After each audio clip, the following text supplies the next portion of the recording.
Hello, friends. Did you know that nearly 80% of those who watch my videos aren't subscribed? If you enjoy the content, I'd truly appreciate it if you hit that subscribe button. It helps a lot. Also, don't forget to leave a like and share your thoughts in the comments. Your interaction not only supports the channel's growth, but also helps these stories reach more people. Thank you all for being here. By the way, where are you watching from? Let me know in the comments.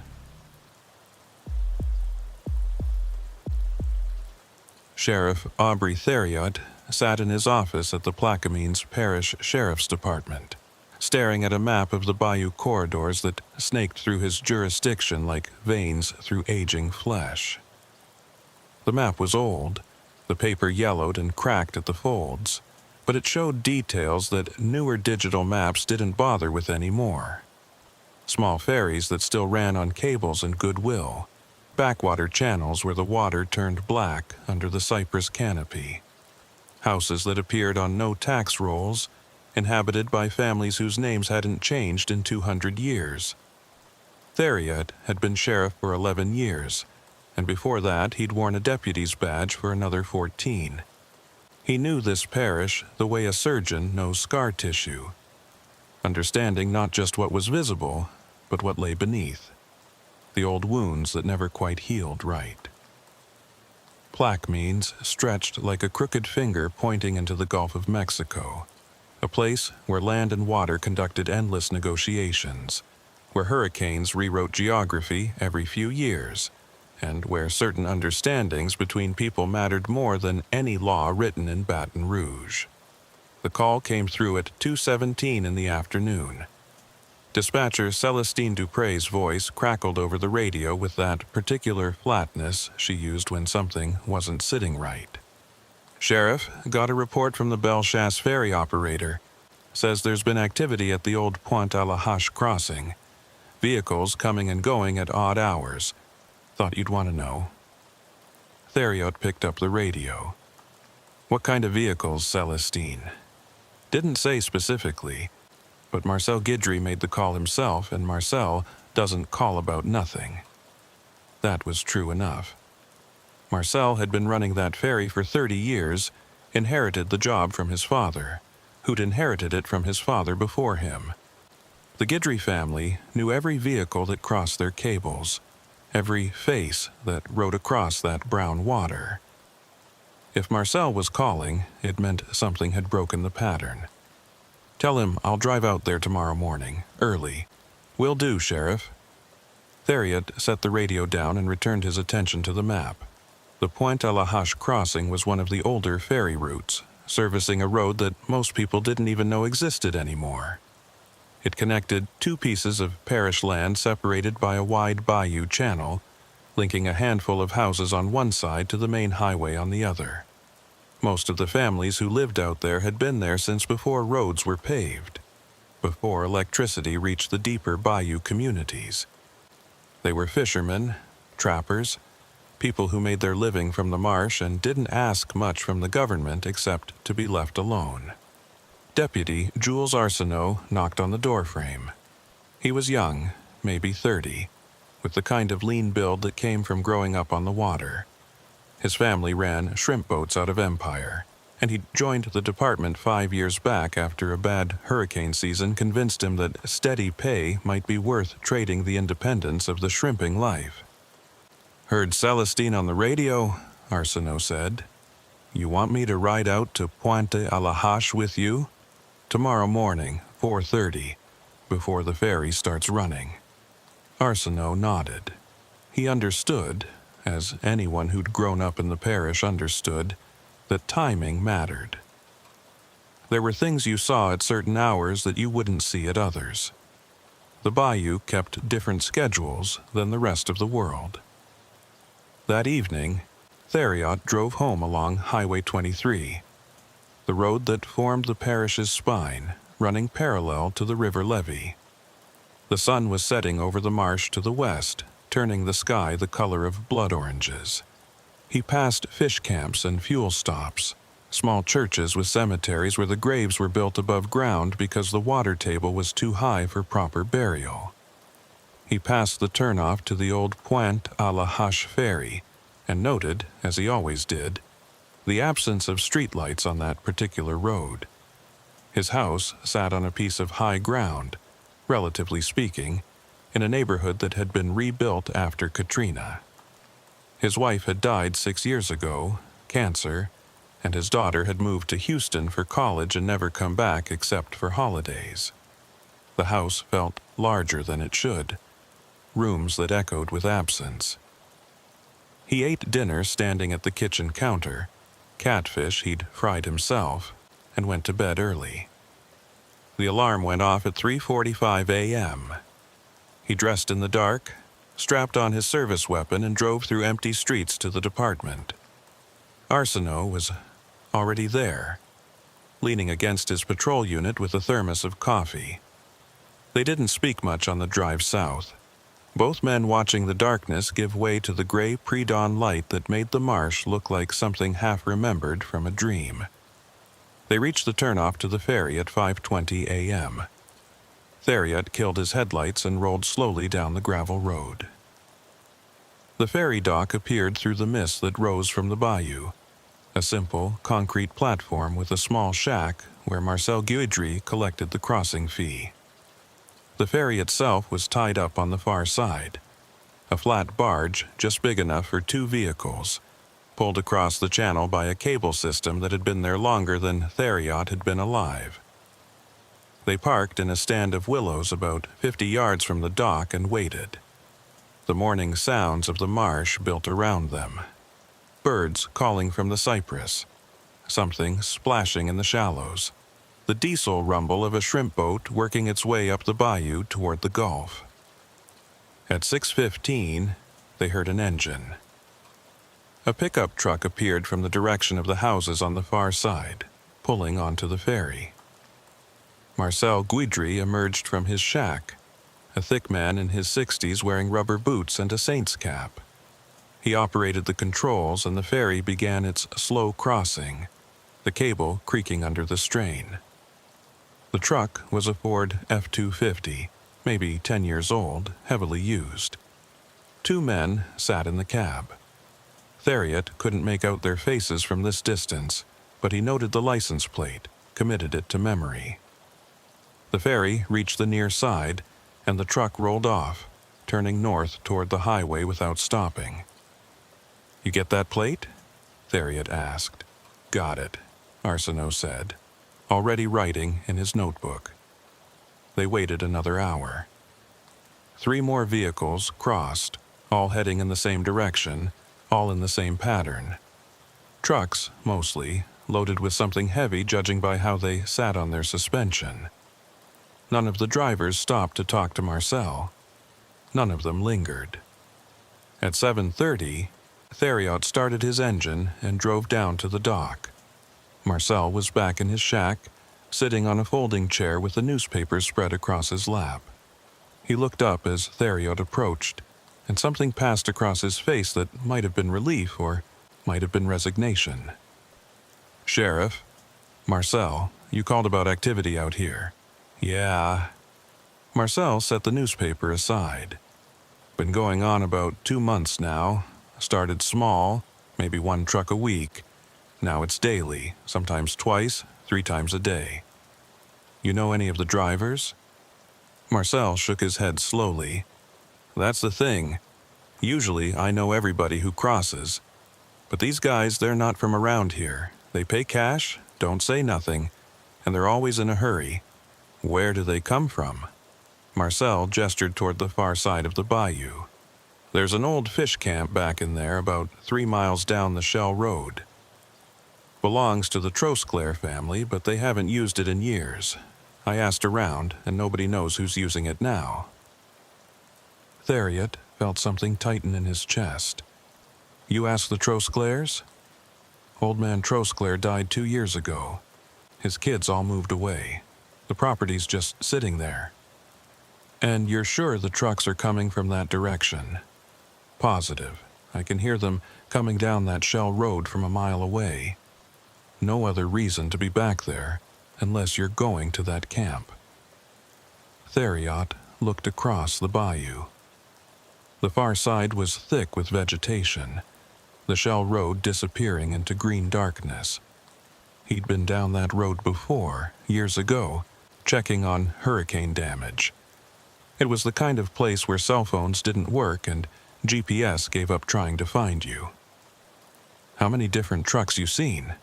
Maybe 5, 6, different vehicles, but always the same pattern. Load up heavy, cross early morning or late evening, head north toward the highway. You ever see what they're loading? Marcel's expression went carefully neutral. No, sir, and I don't ask. That neutrality told Theriot everything he needed to know. Marcel had seen something, or suspected something, and had made the calculation that certain questions were better left unasked. It was a calculation people in the parish made all the time, a survival instinct honed over generations. Theriot pulled out his wallet and handed Marcel a business card. You see anything else unusual, you call me directly. Don't go through dispatch. And Marcel, if anyone asks if I've been out here, you tell them yes. No point in pretending otherwise. Marcel took the card and nodded. The honesty in that last statement seemed to ease something in him. In a place where silence was currency, being told to speak the truth was its own kind of permission. Theriot and Arsenault drove back to the main highway. Neither spoke until they were well away from the ferry crossing. What do you think they're running? Arsenault finally asked. Could be a lot of things. Drugs, stolen goods, untaxed seafood. Theriot paused. Could be people. Arsenault was quiet for a moment. You want to call the state police? Or the DEA? Not yet. Soon as we bring in outside agencies, word spreads. And if this is what I think it is, these people have been operating here because they know how to keep the parish quiet. The minute they think we're bringing in the feds, they'll disappear like smoke. So, what do? We take a ride down that shell road, see what's at the Trosclair camp. But we do it smart, and we do it with enough backup that nobody gets any ideas about keeping us quiet the hard way. They spent the rest of the morning running the license plates Theriot had memorized. All the vehicles came back registered to different names at different addresses across southern Louisiana. None of the registrations raised immediate red flags, but that in itself was suspicious. If this was a legitimate operation, you'd expect to see some pattern, some company name, something that tied the vehicles together. At noon, Theriot called a meeting with his senior deputies. There were 6 of them gathered in the conference room, men and women who'd served under him long enough to understand how the parish worked. He laid out what Marcel had reported and what they'd observed that morning. I need 2 volunteers to come with Deputy Arsenault and me tomorrow morning. We're going to drive down to that fish camp and see what's happening. This stays in this room. Nobody talks about it. Not to family, not to friends. If word gets out before we're ready, we lose any chance of seeing what's really going on out there. 4 hands went up. Theriot selected 2 deputies he trusted, both of them local boys who knew how to handle themselves in the backcountry.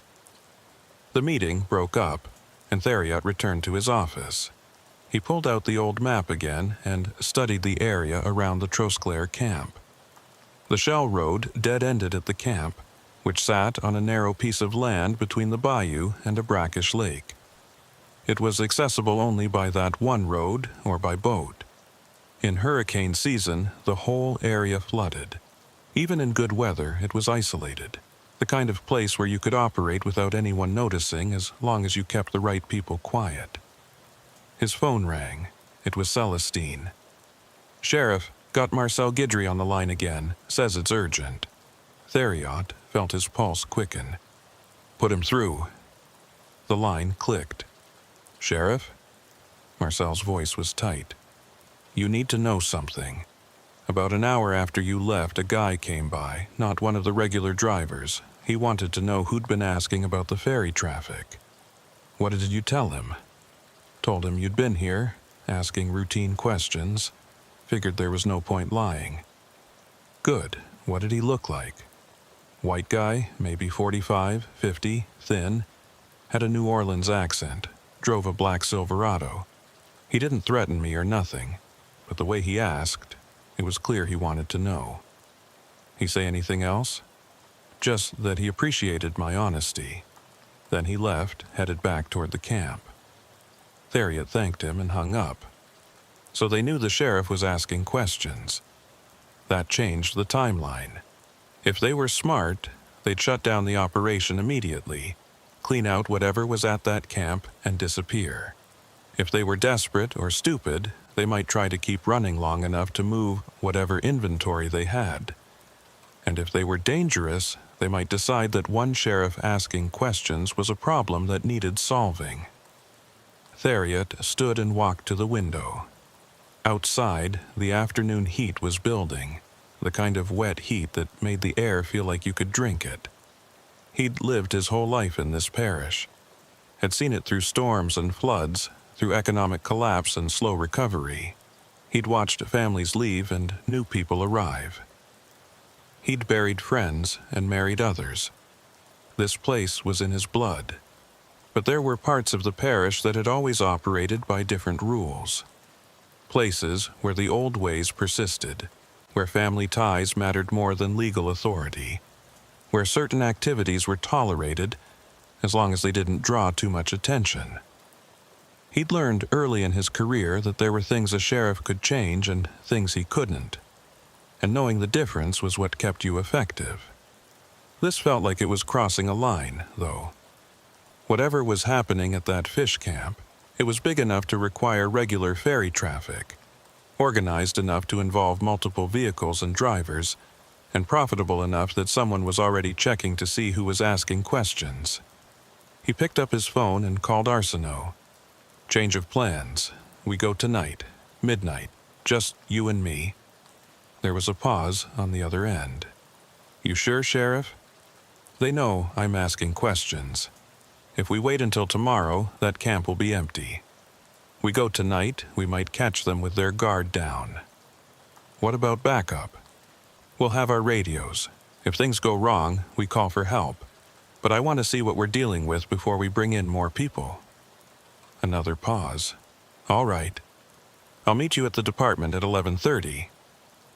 Theriot spent the rest of the afternoon preparing. He checked his service weapon, made sure his flashlight had fresh batteries, reviewed the map of the area around the Trosclair camp. He thought about calling his daughter in Houston, just to hear her voice, but decided against it. No point in worrying her. At 11:15 p.m., he drove back to the department. The building was mostly dark, just the night dispatcher on duty. Arsenault was waiting in the parking lot leaning against his personal truck, a beat-up Tacoma that looked like every other truck in the parish. We'll take yours, Theriot said. Less obvious than a patrol unit. They drove south on Highway 23, windows down, the night air thick with the smell of the marsh. The moon was 3/4 full, providing enough light to see by, but not so much that they'd be easily spotted. They turned onto the gravel road leading to the ferry just before midnight. The ferry was tied up on the far side, the shack dark. Marcel would be home in bed. They parked the truck in the same stand of willows they'd used that morning and continued on foot. The crossing was only about 60 yards wide. They could have waited for the ferry, but using it would announce their presence to anyone listening. Instead, Theriot led them along the bayou bank to where he remembered seeing an old pirogue tied up years ago. It was still there, half filled with rainwater, but serviceable enough. They bailed it out and paddled across in silence. The bayou was dark and still, the water like oil. Something splashed near the far bank, probably a gator. Theriot had stopped worrying about gators decades ago. There were more dangerous things in the marsh than reptiles. They reached the far side and pulled the pirogue up into the vegetation. From here, it was about 3 miles down the shell road to the Trosclair camp. They could have driven, but the sound of an engine would carry in the night silence. Walking would take longer, but it would keep them undetected. The shell road was in worse shape than Theriot remembered. Years of hurricanes and neglect had left it rutted and overgrown. They walked single file, Arsenault behind him, both men moving quietly out of long habit. The canopy overhead was thick enough to block most of the moonlight, and they had to use their flashlights sparingly. After about 40 minutes, Theriot heard something ahead. Voices, faint but distinct. He held up a hand, and they stopped. The voices were speaking English, but he couldn't make out the words. They continued forward more slowly, staying in the vegetation at the road's edge. The Trosclair fish camp appeared through the trees. It had been a simple structure originally, just a raised shack on pilings with a dock extending into the bayou. But someone had expanded it significantly. There were now 3 buildings, all connected by covered walkways. Generator lights blazed from inside, visible through gaps in the walls. 2 trucks were parked in front, both of them vehicles Theriot recognized from that morning's ferry crossing. And there were men, 5 of them visible, moving between the buildings carrying boxes.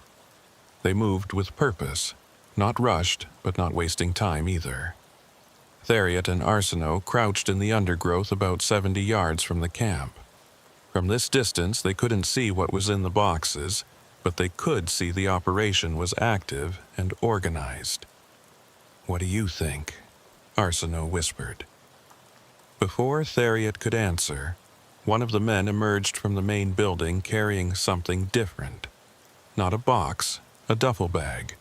The kind of long, heavy bag used for transporting equipment or weapons. The man loaded it into the back of one of the trucks, then went back inside. A moment later, he emerged with another bag, then another. Theriot felt his mouth go dry. This wasn't seafood or stolen goods. The way the men were moving, the care they were taking, the organization of it all, this was something that required precision. Something valuable enough to be worth the risk. A door opened in the main building, and a new figure emerged, taller than the others, moving with authority. He said something to the men loading the trucks, and they worked faster. Theriot raised the small pair of binoculars he'd brought. In the generator light spilling from the buildings, he got a clear look at the man's face. White, middle-aged, with the kind of weathered look that came from years on the water. Not someone Theriot recognized. The man pulled out a phone and made a call. He spoke for maybe 30 seconds, then hung up. He looked directly at the spot where Theriot and Arsenault were hiding. For a moment, neither man moved. It was impossible that they'd been spotted. They were too far away, too deep in shadow. But the man kept staring as if he could feel their presence. Then he said something to the others, and they stopped loading. All of them stood still, listening. "Time to go," Theriot whispered. They backed away slowly, keeping low, not turning their backs until they were deep enough in the vegetation to be invisible. Then they moved quickly but quietly back towards the shell road. They'd made it maybe half a mile when they heard the engine. A truck coming up behind them fast. "Off the road," Theriot ordered. They plunged into the marsh grass on the bayou side. The ground was soft, threatening to suck their boots off with each step. They pushed through sawgrass that cut their arms, ducked under low cypress branches, moving away from the road. The truck passed, then stopped. They heard doors opening, voices. They came down here somewhere. Can't have gone far on foot. Spread out, check the banks. Flashlight beams swept through the darkness. Theriot and Arsenault pressed themselves into a stand of marsh grass, water up to their thighs. Something brushed against Theriot's leg, long and muscular. Gator, probably. He didn't move. The flashlights came closer. One of the beams passed within 10 feet of where they hid, then moved on. The voices continued for what felt like hours but was probably only minutes. Finally, one of the men called out, "They must have crossed back over. Come on." The truck doors slammed, and the engine started up again. It drove back toward the camp. Theriot waited another 10 minutes before moving. His legs were cramping from staying still in the cold water, and he could feel something crawling up his back under his shirt. He didn't care. They'd been lucky. They made their way back to where they'd left the pirogue. It took them 20 minutes to find it in the dark. The crossing was harder this time, both men exhausted and shaking from adrenaline. But they made it. On the drive back to town, Arsenault finally spoke. "What now?" "Now we call the state police, and we pray that whatever's in those buildings, we can stop it before they move it all out." But Theriot knew, as he said it, that they were already too late. By the time they could organize a proper raid, the camp would be empty. These people were professionals. They'd seen the writing on the wall the moment someone started asking questions. The only question now was whether they'd leave quietly or whether they'd decide that loose ends needed tying up. As they pulled into the department parking lot, Theriot's phone rang. It was Celestine, which was odd because she wasn't on duty tonight. "Sheriff, I just got a call on my personal line. Guy said he wanted to talk to you directly, said it was about the ferry situation." "What'd he say?" "He said to tell you that the parish works best when everybody minds their own business. Said you've got a daughter in Houston, and it would be a shame if anything happened to make her worry about her daddy." Theriot felt ice in his veins. "Did you get a number?" "Called from a burner, already dead." "Thank you, Celestine. Go back to sleep." He hung up and looked at Arsenault. The young deputy's face was pale in the dashboard light. "They know who you are," Arsenault said. "Yeah. What are you going to do?" Theriot was silent for a long moment, thinking about his daughter, about the parish, about the oath he'd taken, about the map in his office with all those unmarked roads and forgotten places where things happened that nobody talked about. "I'm going to call the state police in the morning. Get them involved, get the DEA if it's drugs, get whoever we need. But after that," he paused. "After that, I don't know." They sat in the parking lot as the night slowly gave way to morning. Somewhere out there, in a fish camp that shouldn't exist, on a road that barely appeared on maps, people were loading trucks with something valuable enough to kill for. And they'd just made it clear that they knew exactly who was asking questions. Theriot had faced dangerous situations before. He'd dealt with armed suspects, domestic violence calls that turned violent, hurricanes that threatened to drown the whole parish. But this felt different. This felt like the moment when you realize that the ground you thought was solid has been hollow all along, and now it's starting to crack beneath your feet. The sun was coming up over the levee, painting the sky orange and red. It was going to be a beautiful day, clear and calm. Theriot wondered how many more of those he had left. Theriot didn't sleep that night. He sat at his kitchen table with a pot of coffee going cold and his service weapon within reach, staring at his phone. Every time a car passed on the street outside, he tensed. Every sound in the house made him reach for the gun. By the time dawn broke, he'd made a decision that felt both necessary and like a betrayal of everything he'd sworn to uphold. At 6 a.m., he called his daughter in Houston. She answered on the third ring, her voice thick with sleep. "Dad, what's wrong?" "Nothing's wrong, sweetheart. I just wanted to hear your voice." There was a pause. His daughter knew him well enough to recognize when he was lying. "Dad, it's 6 a.m. What's going on?" He wanted to tell her everything.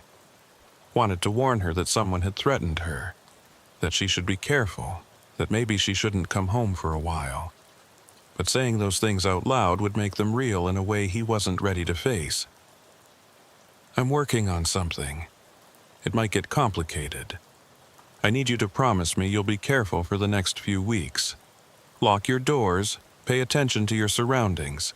If anything seems off, you call me immediately. You're scaring me. I know, I'm sorry. Just promise me. I promise. Dad, are you in danger? I'm always careful, you know that. They talked for a few more minutes, the conversation awkward and weighted with things unsaid. When he hung up, Theriot felt older than his 53 years. He'd spent his career trying to keep the parish safe, and now his own child was a target because he'd asked questions about the wrong operation. At 8 a.m., he walked into the department and found Arsenault already at his desk, looking like he'd slept about as well as Theriot had. The young deputy stood when he saw the sheriff approach. "I've been thinking," Arsenault said quietly. "Maybe we should back off this. Call in the state police like you said, but then step away. Let them handle it." Theriot understood the impulse. Self-preservation was a reasonable instinct when someone threatened your family, but he also knew that backing away now wouldn't make the threat disappear. These people had already shown they knew who he was, where his daughter lived. Stepping back would only signal weakness. "Can't do that," Theriot said. "We're already in it. Only way forward is through." He walked into his office and called the Louisiana State Police Barracks in Bellechasse. The detective who answered was someone Theriot had worked with before, a career investigator named Raymond Chauvin, who understood how things worked in the rural parishes. Theriot laid out what they'd observed at the Trosclair camp, leaving out the threat to his daughter.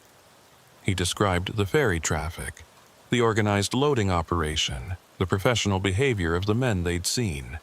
Chauvin listened without interrupting. "How soon can you move on it?" Theriot asked when he finished. "That's the problem. What you saw isn't enough for a warrant.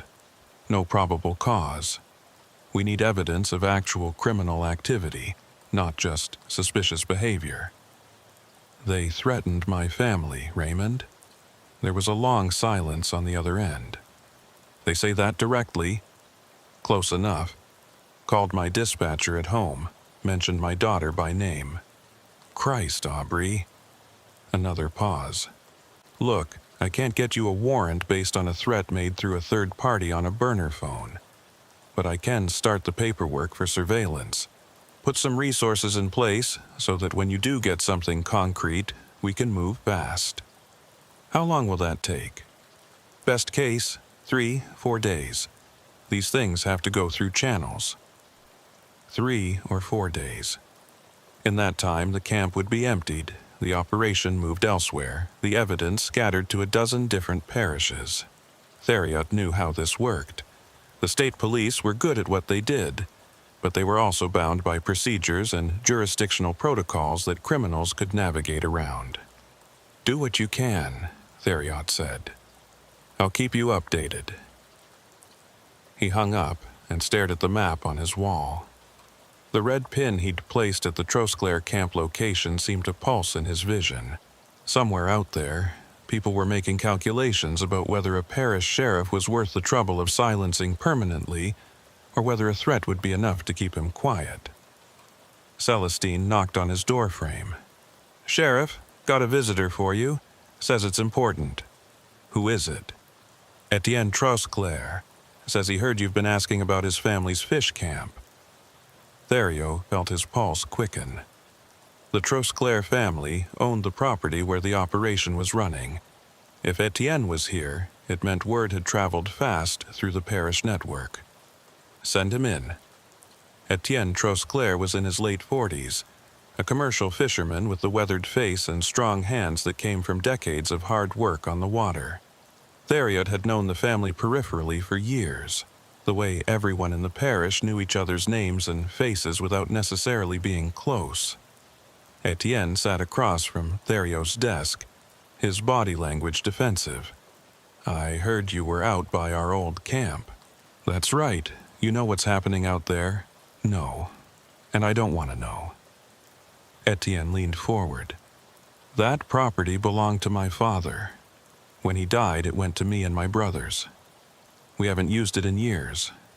About 6 months ago, a guy approached us at the marina, Said he wanted to lease the camp for a seafood wholesaling operation. Offered us good money, cash, for a 1-year lease with an option to extend. You get a name? Called himself Marcus Bro. Gave us cash up front, 3 months in advance. We signed some papers, gave him the keys, and that was it. We figured it was legitimate. People buy and sell seafood all the time out there. You ever go check on the property? Etienne shook his head. Lease says we stay away while he's operating. We get the camp back at the end of the term, no questions asked. Sheriff, we're not involved in whatever's happening out there. We just needed the money. Fishing's been bad the last few years, and that lease payment keeps us afloat. Theriot studied the man across from him. Etienne looked genuinely worried.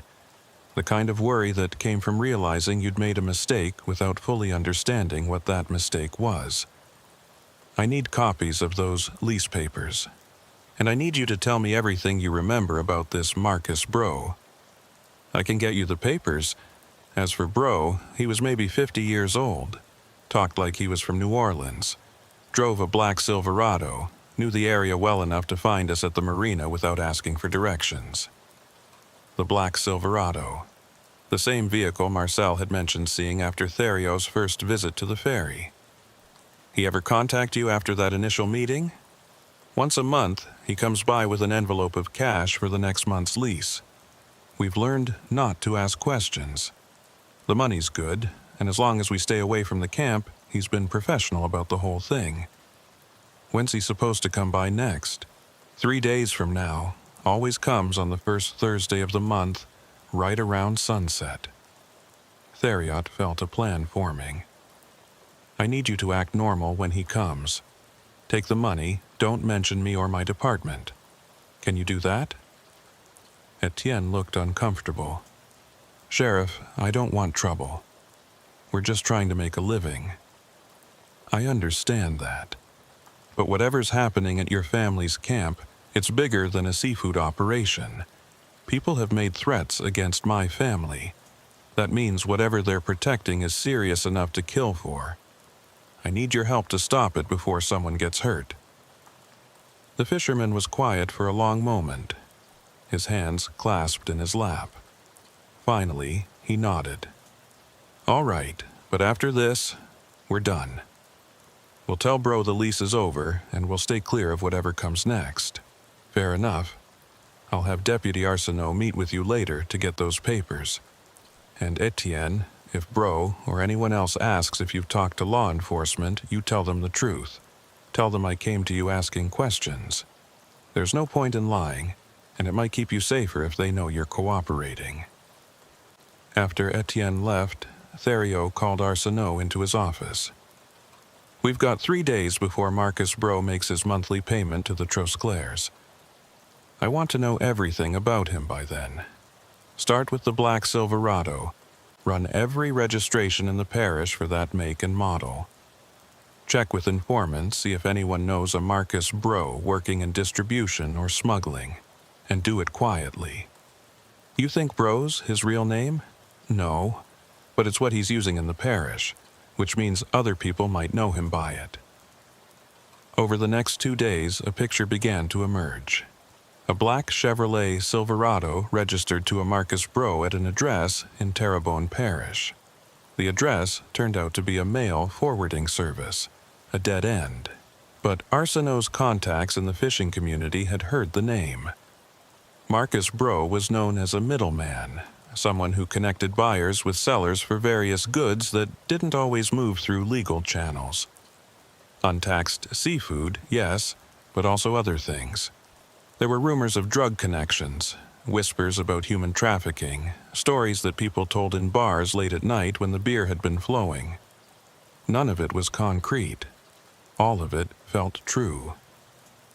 On Thursday afternoon, Theriot positioned himself and Arsenault in an unmarked vehicle near the marina where the Trosclairs kept their boats. They'd been there since 4 p.m., watching the comings and goings of the fishing fleet. At 6:45 p.m., as the sun was painting the bayou orange and gold, a black Silverado pulled into the parking area. The man who emerged matched Etienne's description. Average height, thin build, with the kind of face that you'd forget 5 minutes after seeing it. He walked to where Etienne was working on his boat, spoke for maybe 2 minutes, handed over an envelope, and left. The entire transaction took less than 5 minutes. Theriot let the Silverado pull out of the parking lot before following at a distance. The truck headed south on Highway 23, back toward the ferry crossing. Theriot stayed well back, using the evening traffic as cover. When the Silverado turned onto the gravel road leading to the ferry, Theriot stopped at the intersection and watched through binoculars. Bro drove onto the ferry, crossed to the far side, and disappeared down the shell road toward the Trosclair camp. 20 minutes later, he emerged again, crossed back over and drove north toward New Orleans. He checked on the operation, Arsenault said, making sure everything's running smooth. Yeah, which means they're still operating. Whatever we saw the other night didn't spook them enough to shut down. They followed the Silverado north until it merged onto Interstate 10, heading toward New Orleans. Continuing the tail into the city would be too obvious, so Theriot let him go. But they had confirmation now that Bro was real, that he was connected to the camp, and that he made regular visits to check on whatever operation was running there. That night, Theriot made another call to Detective Chauvin at the state police. I've got more information. A name, a vehicle, regular patterns of movement. We've got probable cause now for surveillance. Chauvin sighed. Aubrey, I'm going to level with you. I put in the request for resources 3 days ago like I said I would.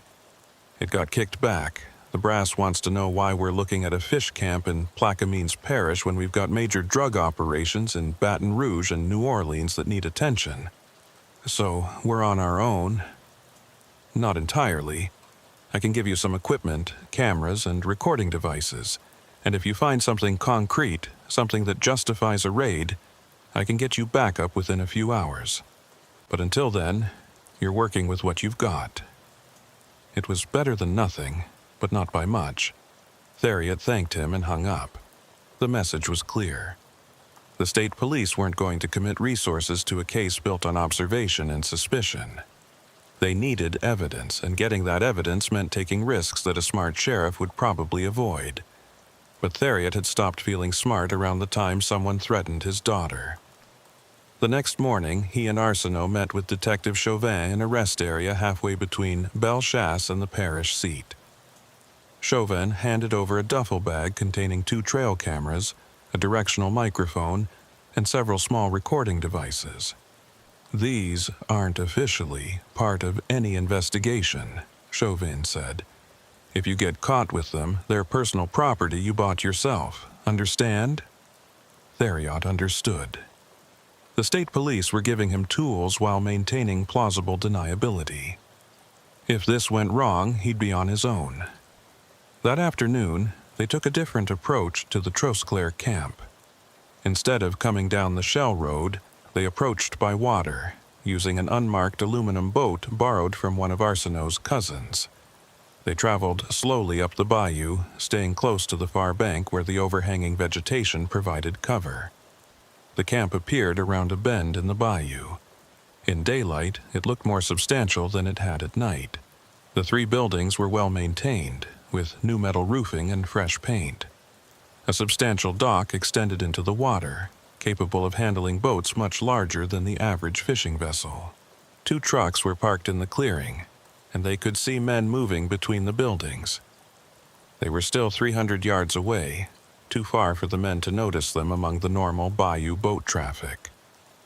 Theriot raised his camera and began taking photographs. He captured images of the buildings, the trucks, the men moving around the camp. None of it was explicitly illegal, but it documented the scale of the operation. They continued past the camp, not stopping, just 2 fishermen heading upriver. Once they were out of sight around the next bend, they pulled into a small tributary and cut the engine. "We need to get those cameras in place," Theriot said. But we can't do it in daylight. Too much chance of being seen. Another night operation? No choice. But this time, we do it right. We go in after midnight, when they're likely to have minimal personnel on site. We place the cameras and the recording devices, then we get out. No heroics, no confrontations. We're just gathering evidence. Arsenault nodded, but Theriot could see the worry in his eyes. They both knew that going back to that camp was dangerous. These people had already demonstrated they were aware of surveillance and willing to make threats. If they caught Theriot and Arsenault actively placing monitoring equipment, the response might be more direct than a phone call. They spent the rest of the day planning. Theriot studied maps of the area, identifying approach routes and escape paths. He thought about timing, about moon phase and tide levels. He thought about his daughter in Houston and about the oath he'd taken when he first pinned on a badge.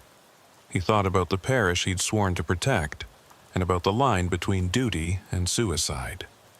At 11 p.m., they met at a private boat launch owned by one of Arsenault's relatives.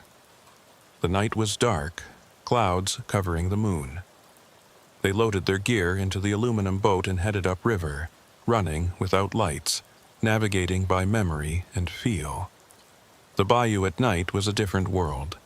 The darkness was absolute between the banks, the water black and silent except for the occasional splash of a feeding fish or hunting gator. They moved slowly, letting their eyes adjust, reading the shape of the banks and the silhouettes of trees against the slightly lighter sky. The Trosclair camp appeared as a collection of darker shapes against the darkness. Generator lights glowed from inside the buildings, but dimmer than on their previous visit. One truck was parked in the clearing. They could see a figure moving past a window, but the level of activity was much lower than before. They continued past the camp again, traveling another half-mile before pulling into a small cut in the bank. They tied off the boat and continued on foot, moving through the marsh parallel to the bayou. The ground was soft and treacherous, forcing them to move slowly, testing each step. Water moccasins and gators were the least of their concerns now. It took them 40 minutes to work their way back to a position across from the camp. They were on the opposite bank, about 70 yards from the nearest building, hidden in dense palmetto and marsh grass. From here, they could see the camp clearly without being exposed. Theriot set up the directional microphone, pointing it at the main building where they'd seen the most activity. He put on headphones and listened. Voices came through clearly, men talking about loading schedules and pickup times. One voice mentioned the product and the buyers in Texas. Another discussed weather reports and whether they'd need to pause operations if a storm came through. He recorded for 20 minutes, gathering enough audio to establish that this was clearly a distribution operation of some kind. The men spoke in the coded language of people who knew better than to be specific over radios or an open conversation, but the context was clear enough. Placing the trail cameras was more difficult. They needed to be positioned where they'd capture activity at the camp without being so obvious that someone would spot them. Theriot crawled through the marsh to a large cypress tree about 40 yards from the dock. He secured one camera in the crook of the tree, angling it to capture boats arriving at the dock and vehicles loading at the buildings. The second camera took longer. He wanted it positioned to capture faces, clear images of the people operating the camp. He worked his way closer, moving inches at a time through water and mud, until he reached a position near the shell road where vehicles would have to pass. He secured the camera to a tree trunk about 15 feet off the ground, camouflaged it with Spanish moss, and activated it. The whole operation took 3 hours. By the time they were back in the boat, heading downriver, the eastern sky was starting to lighten. They were exhausted, covered in mud and scratched from sawgrass, but they had equipment in place that would give them the evidence they needed. Back at the boat launch, as they were cleaning up, Arsenault's phone rang. He answered, listened, and his face went pale. That was my cousin, the one who lent us the boat. Says someone came by his place an hour ago, asking about who'd borrowed his boat tonight. Theriot felt ice in his stomach. They knew we were out there. How? We were careful. We didn't make noise, didn't show lights. Doesn't matter how. They knew. Theriot looked at the younger deputy. Jules, I think you should step back from this. Take some leave, go visit family out of parish for a few days. This is getting too dangerous. Arsenault shook his head. With respect, Sheriff, I'm not leaving you to handle this alone. We started this together, we finish it together. Theriot wanted to argue, wanted to order him to safety. But he also understood the loyalty that kept Arsenault here, the same sense of duty that had led Theriot to keep pushing when every rational instinct told him to stop. All right, but we go nowhere alone from here on. We watch each other's backs. And if this goes bad, if it comes down to it, we get out and we live to fight another day. There's no shame in retreat when you're outnumbered. They drove back to town as the sun rose over the marsh. Somewhere behind them, people who made their living in the shadows were making calculations about how to deal with a sheriff who wouldn't stay quiet. Somewhere in Houston, Theriot's daughter was waking up for work, unaware that her safety depended on decisions being made in a parish she'd left behind. And somewhere in those trail cameras, images were being captured that would either break this case open or provide evidence for whoever came looking after Aubrey. Theriot disappeared into the same bayou darkness that had swallowed so many secrets before him. He had maybe 48 hours before the camera's memory cards would be full. 48 hours to gather evidence, bring in the state police, and shut down whatever operation was running out of that fish camp. 48 hours before someone decided that the risk of letting him continue was greater than the risk of making a parish sheriff disappear. The parish had always kept its secrets well. Theriot was betting his life that this time would be different. Theriot spent Friday morning in his office reviewing the audio recordings they'd captured from the directional microphone. He played them over and over, listening to the voices discuss schedules and shipments, buyers and product. The language was careful, coded, but patterns emerged. References to packages arriving from the Gulf, mentions of distribution points in Texas and Mississippi, a conversation about cleaning up after a delivery issue in Lafourche Parish. What struck him most was the professionalism in those voices. These weren't street-level dealers or desperate criminals. They spoke like businessmen managing logistics, solving problems, optimizing routes. Whatever was moving through that fish camp, it was part of a larger network that extended well beyond Plaquemines Parish. Celestine brought him coffee around 10 and noticed the dark circles under his eyes. "Sheriff, when's the last time you slept? I'll sleep when this is over." She set the coffee down with more force than necessary. "You're no good to anybody dead on your feet, and you're no good to your daughter if you get yourself killed because you're too tired to think straight." He knew she was right, but sleep felt like a luxury he couldn't afford. Every hour he waited was an hour these people had to move their operation, destroy evidence, or worse. Still, he forced himself to drink the coffee and eat the sandwich she brought him, recognizing that Celestine's concern came from a place of genuine care. Around noon, his phone rang. The number was blocked. "Sheriff Theriot." "Sheriff, we need to talk." The voice was male, calm, with that New Orleans accent he'd heard before. "Marcus Bro, or whoever he really was. I'm listening." "You've been making inquiries about business that doesn't concern you. That shows initiative, but poor judgment. The people I represent value their privacy. They're willing to offer you a one-time opportunity to reconsider your interest in their affairs. And if I don't reconsider, then decisions will be made that won't benefit anyone. Your department is understaffed, Sheriff. Your deputies have families. Accidents happen, especially in the marsh. It would be unfortunate if your curiosity led to unnecessary tragedy. Theriot felt rage building in his chest, but he kept his voice level. Is that how you operate? Threaten law enforcement until they look the other way? That's how we avoid complications. You're a practical man, Sheriff. You've lived in this parish your whole life. You know how things work. Some battles aren't worth fighting, especially when you can't win them. Maybe, but I've never been good at knowing when to quit. There was a pause on the other end. That's disappointing to hear. We'd hoped you'd be reasonable. For what it's worth, this isn't personal. It's simply business. Everything's personal when you threaten my family. Then you understand the stakes. You have until Monday morning to decide whether you want this to remain a business matter or become something more personal. After that, events will proceed according to their own logic.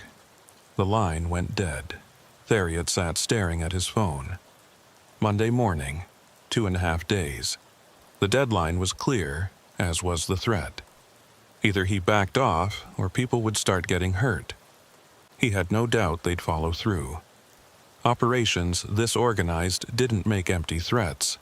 He called Arsenault into his office and played the recording he'd made of the conversation. The deputy's face grew darker as he listened. They're not bluffing, Arsenault said when it finished. These people know how to make problems disappear in the marsh. We've got maybe a dozen unsolved disappearances in the last 5 years, people who went out on the water and never came back. Always assumed they were accidents or got lost in bad weather. Now I'm wondering how many of those were accidents at all. I've been thinking the same thing. Theriot pulled out a file he'd been compiling. I went back through records for the last 10 years. Found 17 cases of people who disappeared in the southern part of the parish. Fishermen, mostly, but also a couple of environmental inspectors, a Coast Guard officer who was investigating illegal fishing, and a journalist who was writing about smuggling routes. You think they're all connected to this operation? I think when you run the kind of network we're looking at, you don't let obstacles stand in your way, and I think we're about to become obstacles if we're not careful. They spent the next hour discussing options, all of them bad. They could back off, let these people continue their operation, and hope the state police eventually took an interest. They could push forward, try to gather enough evidence in the next 2 days to force intervention, and risk retaliation. Or they could try something in between, appear to back off while actually maintaining surveillance. But that required a level of deception that would be hard to sustain. What do you want to do? Arsenault finally asked. Theriot looked at the map on his wall, at the red pin marking the Trosclair camp, at all the waterways and backroads that made this parish both beautiful and treacherous. He thought about his daughter, about the deputies who'd served under him, about the oath he'd taken. He thought about 17 people who'd disappeared into the marsh and how many more might follow if nobody stopped this. I want to check those cameras tomorrow morning, see what we've captured. If we've got faces, license plates, something concrete, then we bring it to the state police and force them to act. If we don't have enough yet, then we make a decision about how far we're willing to go. And if they're watching us, if they know we're going back to the camp, then we'll find out just how serious they are about their deadline. That evening, Theriot drove home through a parish that felt different than it had a week ago. The same houses, the same churches, the same people waving from their yards, but now he saw it through different eyes. How many of these people knew about the operation at the Trosclair camp? How many benefited from it, directly or indirectly? How many would look the other way because that's what you did in a place where everyone knew everyone and keeping your mouth shut was survival? He thought about calling his daughter again, but decided against it. She'd hear the stress in his voice, would ask questions he couldn't answer. Instead, he sat on his porch with a beer he barely touched and watched the sun set over the levee. The sky turned crimson and gold, reflecting off the muddy water of the canal behind his house. It was beautiful, the kind of evening that reminded him why he'd never left this place despite all its complications. His phone buzzed. A text from an unknown number. "Last chance to reconsider, Sheriff. Think about your daughter." He deleted the text and finished his beer. He wasn't reconsidering anything. Saturday morning came gray and humid, the kind of weather that promised rain before noon. Theriot and Arsenault met at the same boat launch they'd used before. But this time they brought 2 additional deputies, men Theriot trusted completely. He'd briefed them on the situation, shown them the evidence he'd gathered, and given them the option to walk away. Neither had taken it. They traveled upriver in 2 boats, staying far enough apart to avoid looking like law enforcement, but close enough to support each other if trouble started. The plan was simple: retrieve the trail camera memory cards, get back to town, and review what they'd captured. No confrontation, no heroics. The morning was quiet on the water. They passed a few fishing boats, locals checking their lines or running traps. Everyone waved, the automatic greeting of people who shared these waterways. Theriot wondered if any of them were watching, reporting back to Bro or whoever was running the operation. They approached the area near the Trosclair camp cautiously. The first camera was in the cypress tree overlooking the dock. Arsenault climbed up while Theriot kept watch from the boat. The camera was undisturbed, memory card full of footage. They had 3 days of recorded activity. Boats arriving at the dock, trucks being loaded, men moving between buildings. Most importantly, faces. Clear images of at least a dozen different individuals. The second camera, positioned near the Shell Road, was more problematic. When they reached the location, they found it had been moved. Not removed entirely, but repositioned to face away from the camp, pointing instead into empty marsh. "They found it," Arsenault said quietly. "But they left it in place. Why?" The answer became clear a moment later when they heard engines approaching from upriver. 2 boats, moving fast, heading directly toward their position. "Time to go," Theriot said, his hand moving instinctively to his service weapon. They pushed their boat back into the main channel and opened the throttle. Behind them, the 2 boats accelerated, closing the distance. Theriot could see 3 men in each boat, none of them in any kind of uniform, but all of them moving with purpose. The radio crackled. Their backup boat, with the other 2 deputies, reporting they could see the pursuit and were moving to intercept. "Negative," Theriot responded. "Stay clear. Do not engage. We're heading for the main highway." The chase lasted maybe 5 minutes, but it felt longer. The pursuing boats were faster, gaining steadily. Theriot kept the throttle wide open, navigating by instinct through channels he'd known since childhood. They burst out of the bayou system into the wider channel that ran alongside Highway 23, and suddenly they were in view of the road, of civilization, of witnesses. The pursuing boats slowed, then turned back. The message had been delivered. "We know where you are, we know what you're doing, and we can reach you whenever we want."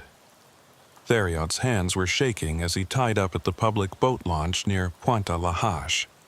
Arsenault was pale but composed, already pulling out his phone to call for backup. "Belay that," Theriot said. "Call Detective Chauvin. Tell him we've got evidence and we need the state police here today, not Monday, not next week. Today." While Arsenault made the call, Theriot reviewed what they'd captured on the first camera. The footage was even better than he'd hoped. Clear images of Marcus Bro, of other men loading what appeared to be large duffel bags onto trucks, of boats arriving with cargo. Timestamps, license plates, everything they needed to establish this was an ongoing criminal operation. One image in particular caught his attention.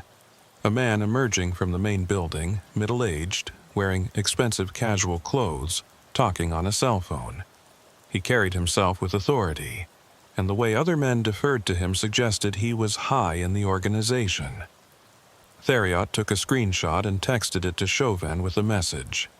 Need ID on this subject, priority. Chauvin called back 15 minutes later. Aubrey, that man you sent me is Victor Como. He's been on federal watch lists for 20 years, suspected of running smuggling operations from Texas to Florida, but they've never been able to make charges stick. If he's personally at that camp, whatever you've stumbled onto is bigger than we thought. How fast can you get here? I'm in Belchasse. I can have a tactical team assembled in 3 hours. But Aubrey, if Como is involved, we need to do this right. These people have connections, lawyers, politicians. We move too fast or without proper documentation, and the whole case falls apart. We don't have time for slow and careful. They've made it clear they're willing to hurt people to protect their operation. I've got until Monday morning before they escalate. Then we work through the weekend. I'll get the team together. You stay somewhere public, somewhere safe. Do not go home. Do not follow any routine patterns. If Como wants you gone, he has the resources to make it happen. After hanging up, Theriot gathered his deputies. Jules, I want you to take these memory cards to Detective Chauvin personally. Don't trust them to anyone else. The rest of you, I need you to reach out to every contact we have in the fishing community. Find out who's been working for the operation at the Trosclair camp. Someone must have seen something, and now that we've got federal-level suspects involved, people might be more willing to talk. They dispersed, leaving Theriot alone in his truck in the parking lot of the boat launch. He watched boats come and go, normal people doing normal things on a Saturday morning. None of them knew that their parish had become ground zero for what was apparently a major smuggling operation. None of them knew that their sheriff was sitting in a parking lot trying to figure out how to stay alive long enough to see this case through. His phone rang again. This time it was Detective Chauvin. Aubrey, I've been making calls. The DEA has been tracking Victor Como for years. If we can give them something solid, they'll jump on this. But they need more than surveillance footage. They need testimony, financial records, some link between the camp and actual criminal activity. The recordings, the conversations about shipments and distribution. That's not enough? It helps, but good lawyers will argue it's ambiguous. We need someone to flip, someone on the inside willing to testify about what's really moving through that camp. Theriot thought about the Trosclair brothers, about Marcel at the ferry, about all the local people who'd looked the other way while this operation grew. Give me 24 hours. I'll find you a witness. He spent Saturday afternoon driving through the parish, stopping at marinas and fish camps, talking to people who'd known him for decades. Most conversations were brief and unproductive. People knew better than to talk about things that could get them hurt. But a few were more open, especially after Theriot showed them the photo of Victor Como. That's the man who's been hiring crew for boat runs, one marina owner told him. Pays good money, cash, for people to run packages up the Gulf Coast. Most folks don't ask what's in the packages. You know anyone who's worked for him? The marina owner hesitated, then gave him a name. Eddie Fontenot. He's run maybe a dozen trips for Como's people. But Sheriff, Eddie's got kids. He won't talk if it means putting them at risk. Theriot found Eddie Fontenot at his house in Port Sulphur, a small frame building that had been rebuilt after Katrina. Eddie was in his 30s, a commercial fisherman who'd fallen on hard times when oil spills and hurricanes decimated the local fishing industry. He answered the door with a baby in his arms and suspicion in his eyes. I'm not looking to jam you up, Theriot said after introducing himself. I'm looking to stop the people who are using you and everyone else in this parish. Victor Como and his operation. I need someone who's seen the inside of what they're doing. Someone willing to tell the truth. And in exchange for the truth, what? I get killed? My family gets threatened. In exchange for the truth, you get witness protection. Federal protection. The DEA will relocate you and your family, give you a new start somewhere safe. But I need you to be willing to testify about what you've seen, what you've transported, where it came from, and where it went. Eddie looked at his baby, then back at Theriot. I've got 2 more kids, my wife. They didn't ask for any of this. I know, and I'm asking you to trust me when I say the only way out is through. These people aren't going to stop. If they think you're a liability, eventually they'll make sure you're not. But if you come forward now, before they know you're talking, we can protect you. They talked for another hour. Eddie described the runs he'd made, picking up packages from boats in international waters and bringing them to shore at the Trosclair camp. He detailed the organization, the layers of insulation between the people doing the work and the people giving orders. He explained the payment system, the threats made to ensure silence, the disappearances of people who'd asked too many questions. By the time Theriot left, he had enough. Eddie had agreed to speak with federal agents to testify if it came to that. It wasn't everything, but it was enough to build a case that would stand up in court. Theriot called Chauvin from his truck. I've got your witness, Eddie Fontenot, local fisherman who's been running packages for Comeau's operation. He'll talk to the DEA. Good work. I'll have agents contact him tonight. Meanwhile, the tactical team is assembled. We're planning the raid on the Trosclair camp for tomorrow morning, early, before they can move anything. I want to be there. Aubrey, that's not a good idea. You're too close to this. If something goes wrong, I'm the sheriff of this parish. It's my jurisdiction, my case. I'm going to be there. Chauvin sighed. All right, but you stay back. Let the tactical team do their job. Your role is to provide local knowledge and handle any jurisdictional issues. You're not going through the door first. Understood? Understood. That evening, Theriot checked into a motel in Bellechasse, following Chauvin's advice about staying somewhere unpredictable. He called his daughter, told her he loved her, dodged her questions about why he sounded strange. After hanging up, he sat on the motel bed with his service weapon disassembled on the bedspread, cleaning each piece with the methodical care his training instructor had taught him 30 years ago. Tomorrow would be the culmination of everything that had started with a phone call from a ferry operator. Tomorrow, state police and federal agents would descend on a fish camp in his parish and either shut down a major smuggling operation or discover that Comeau had been smart enough to clear out before they arrived. Tomorrow, Theriot would either emerge as the sheriff who'd broken up a criminal network, or as a cautionary tale about sheriffs who didn't know when to let sleeping dogs lie. He reassembled his weapon, loaded it, and set it on the nightstand. Sleep came in brief, fitful intervals, punctuated by dreams of dark water and voices in languages he couldn't understand. Somewhere in the parish, Victor Comeau and Marcus Bro were making their own preparations. Somewhere, decisions were being made about whether tomorrow would end with arrests or with something messier. The alarm went off at 3:00 a.m. Theriot, dressed in darkness, strapped on his weapon, and drove south toward Plaquemines Parish. The staging area was a closed gas station 5 miles from the Trosclair camp. When he arrived, he found 24 law enforcement vehicles, state police tactical units, DEA agents, Coast Guard boats that would block any escape by water. Detective Chauvin briefed the assembled officers on the operation.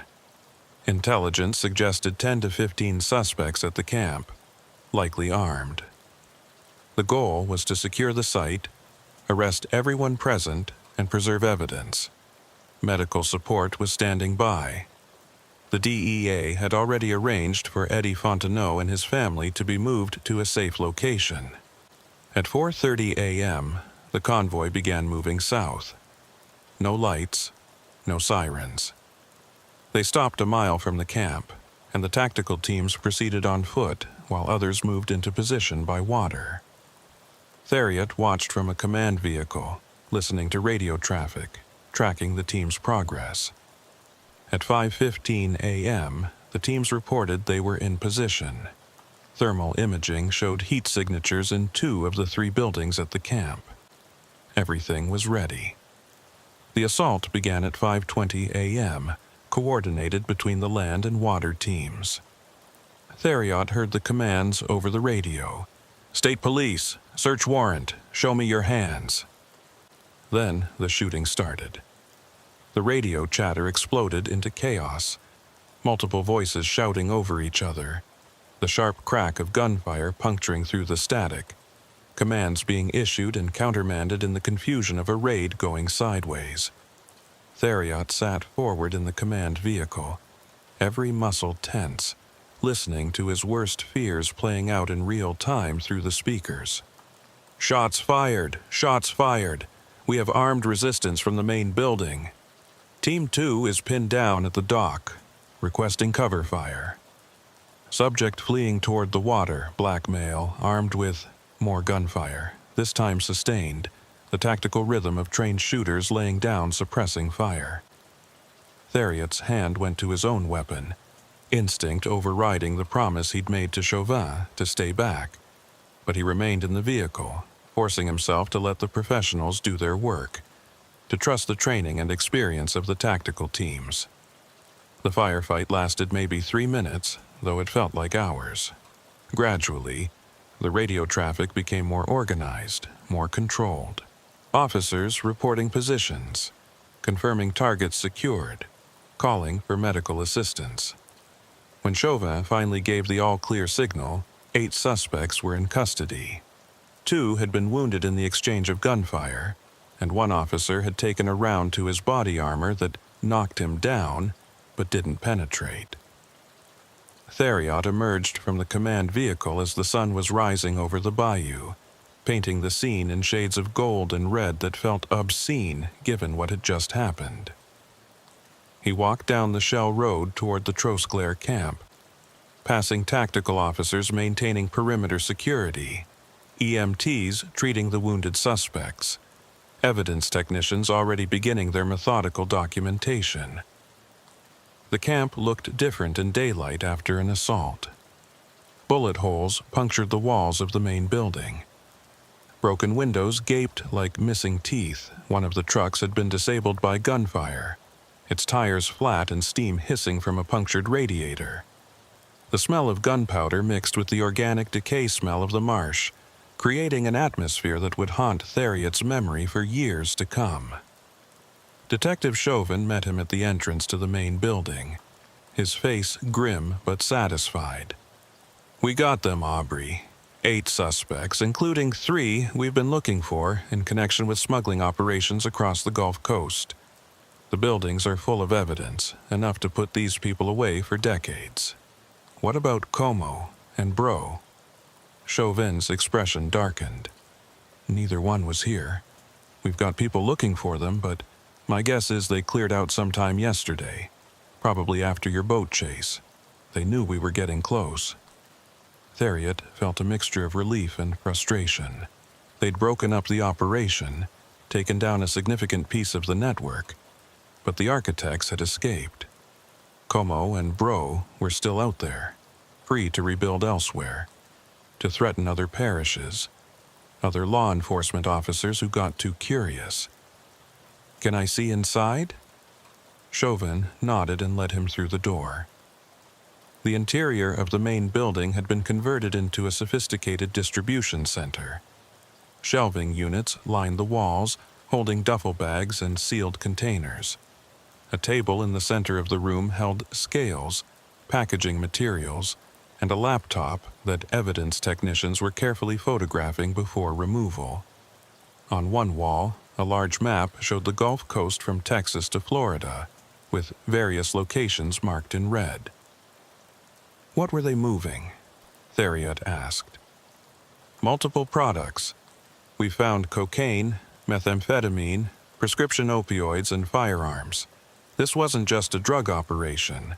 They were running a full-service distribution network." Boats would bring shipments up from international waters. They'd process and repackage everything here, then truck it out to buyers across the region. In a back room, they found living quarters for whoever had been manning the camp. Bunks for 6 people, a kitchen area, supplies for extended stays. On another table, paperwork that would eventually help investigators trace the money flows and identify additional players in the organization. But what caught Theriot's attention was a bulletin board in what appeared to be an office area. Pinned to it were photographs, dozens of them. Images of law enforcement officers from multiple parishes. Some were official photos from department websites. Others appeared to be surveillance shots, taken without the subject's knowledge. Theriot recognized several faces, including his own. There were photos of him at his house, at the department, at the grocery store. Photos of Arsenault. Photos of Detective Chauvin. They were building dossiers on anyone who might pose a threat, Chauvin said quietly, standing beside him. We found similar boards in the other buildings. Names, addresses, family members. They weren't just running product, they were running intelligence operations. Among the photos, Theriot found one that made his blood run cold. His daughter walking across a parking lot in Houston. The photo was recent, taken within the last week based on the clothes she was wearing. Written below it in neat handwriting was her address, her workplace, her daily routine. He pulled the photo down and stared at it, feeling rage and fear competing in his chest. These people hadn't just threatened his daughter. They'd been actively surveilling her, tracking her movements, preparing detailed plans for how to reach her if they needed leverage against him. "I want every piece of paper in this camp," Theriot said, his voice tight. "Every photo, every note, every scrap of information they collected. I want to know everyone they targeted, everyone they threatened, everyone they thought might interfere with their operation." "We're already on it," Chauvin assured him. "This is going to be a federal case now. The DEA, FBI, they'll all be involved. What you started here, Aubrey, it's going to reach a lot further than Plaquemine's parish." The sun was fully up now, and boats were beginning to appear on the bayou. Local fishermen who would see the law enforcement presence at the Trosclair camp and understand that something significant had happened. By evening, everyone in the parish would know. Some would be relieved. Others would be worried about what came next. A few would be calculating how this affected their own arrangements with Como's organization. Theriot spent the rest of Sunday at the camp, watching the evidence team's work, giving statements to federal agents, providing context about the parish and its waterways that helped investigators understand the scope of what they'd uncovered.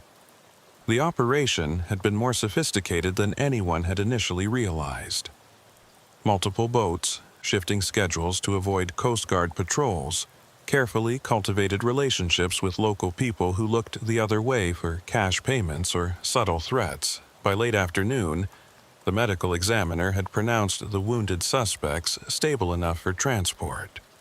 The unwounded prisoners were being processed, some already lawyering up and refusing to talk, others looking scared enough that investigators thought they might flip. None of them would give up Como or Bro directly, but piecing together their individual knowledge would eventually paint a picture of the larger network.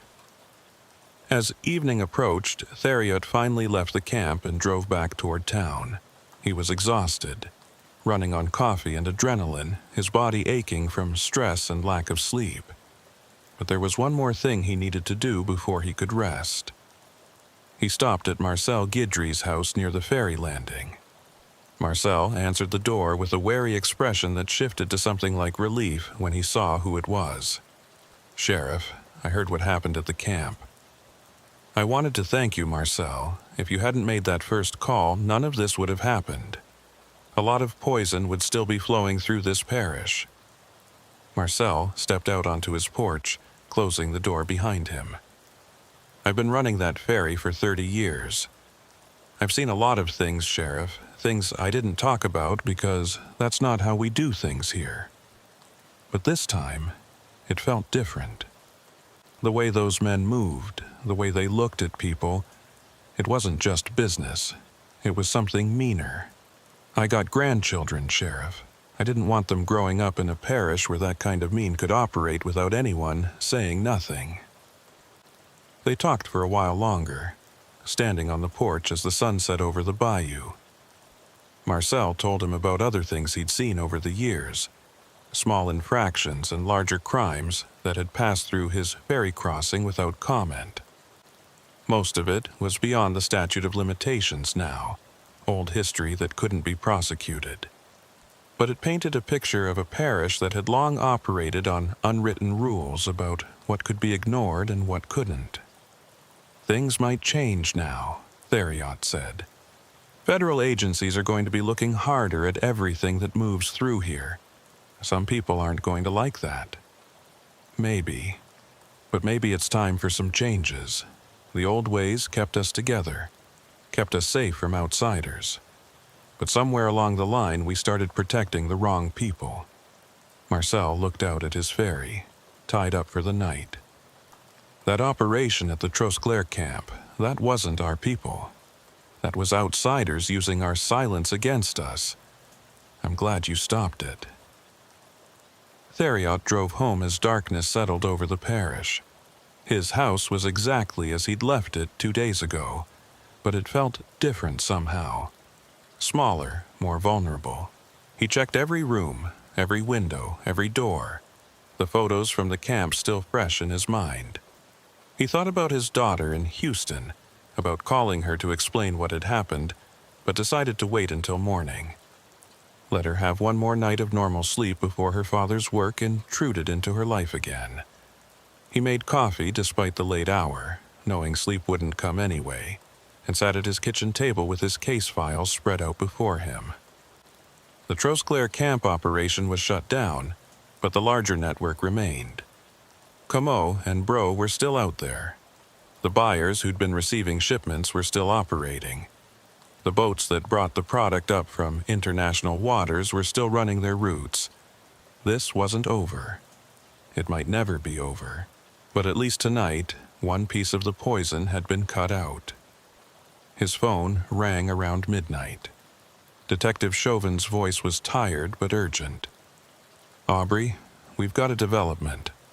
One of the suspects we arrested, a guy named Thomas Millette, wants to talk. Says he's got information about Comeau's other operations, but he'll only speak with you." "Why me?" "He says because you're the only one who isn't federal, the only one who still has to live in this parish after all the agents go home. He thinks that makes you more trustworthy than the rest of us." Theriot grabbed his keys. "Where is he?" "State Police lockup in Bellechasse. I'll meet you there." The drive north took 40 minutes. The State Police facility was a modern building that looked out of place among the older structures of Bellechasse. Chauvin met him in the parking lot and walked him through security to an interview room where Thomas Millette sat handcuffed to a table. Millette was in his early 30s, with the lean build of someone who spent time on the water. His face was bruised from the arrest, and his eyes had the exhausted, frightened look of someone realizing exactly how much trouble he was in. "You wanted to talk to me," Theriot said, taking a seat across from him. "Yeah. Look, I'm not a career criminal, okay? I got into this because I needed money. My kid has medical issues, expensive issues, and commercial fishing wasn't covering it. Comeau's people recruited me about a year ago. Easy money, they said. Just run some packages, ask no questions." "But you did ask questions." Millette nodded. "You spend enough time around these people, you see things, you hear things. I know where some of the other distribution points are. I know some of the people Comeau works with. And I know he's not going to just disappear. He's going to rebuild somewhere else, probably somewhere in this parish because he's already got relationships here." "What kind of relationships?" "That's what I want to trade. I give you names. You make sure the Federals go easy on me. I want a deal that keeps me out of federal prison, keeps me somewhere I can still see my kid." Theriot looked at Chauvin, who nodded slightly. They'd anticipated this. "I can't make promises about what the federal prosecutors will do, but I can tell them you cooperated, that you provided valuable intelligence. That counts for something." "Not enough. I need guarantees. Mr. Millette, you participated in a drug and weapons smuggling operation that was moving millions of dollars worth of illegal product through this parish. You don't get to dictate terms. But if you genuinely want to help shut down the rest of Como's network, if you're willing to testify and provide evidence, then yes, prosecutors will take that into consideration. That's the best I can offer." They sat in silence for a moment, Millette weighing his options. Finally, he sagged in his chair. "All right, what do you want to know?"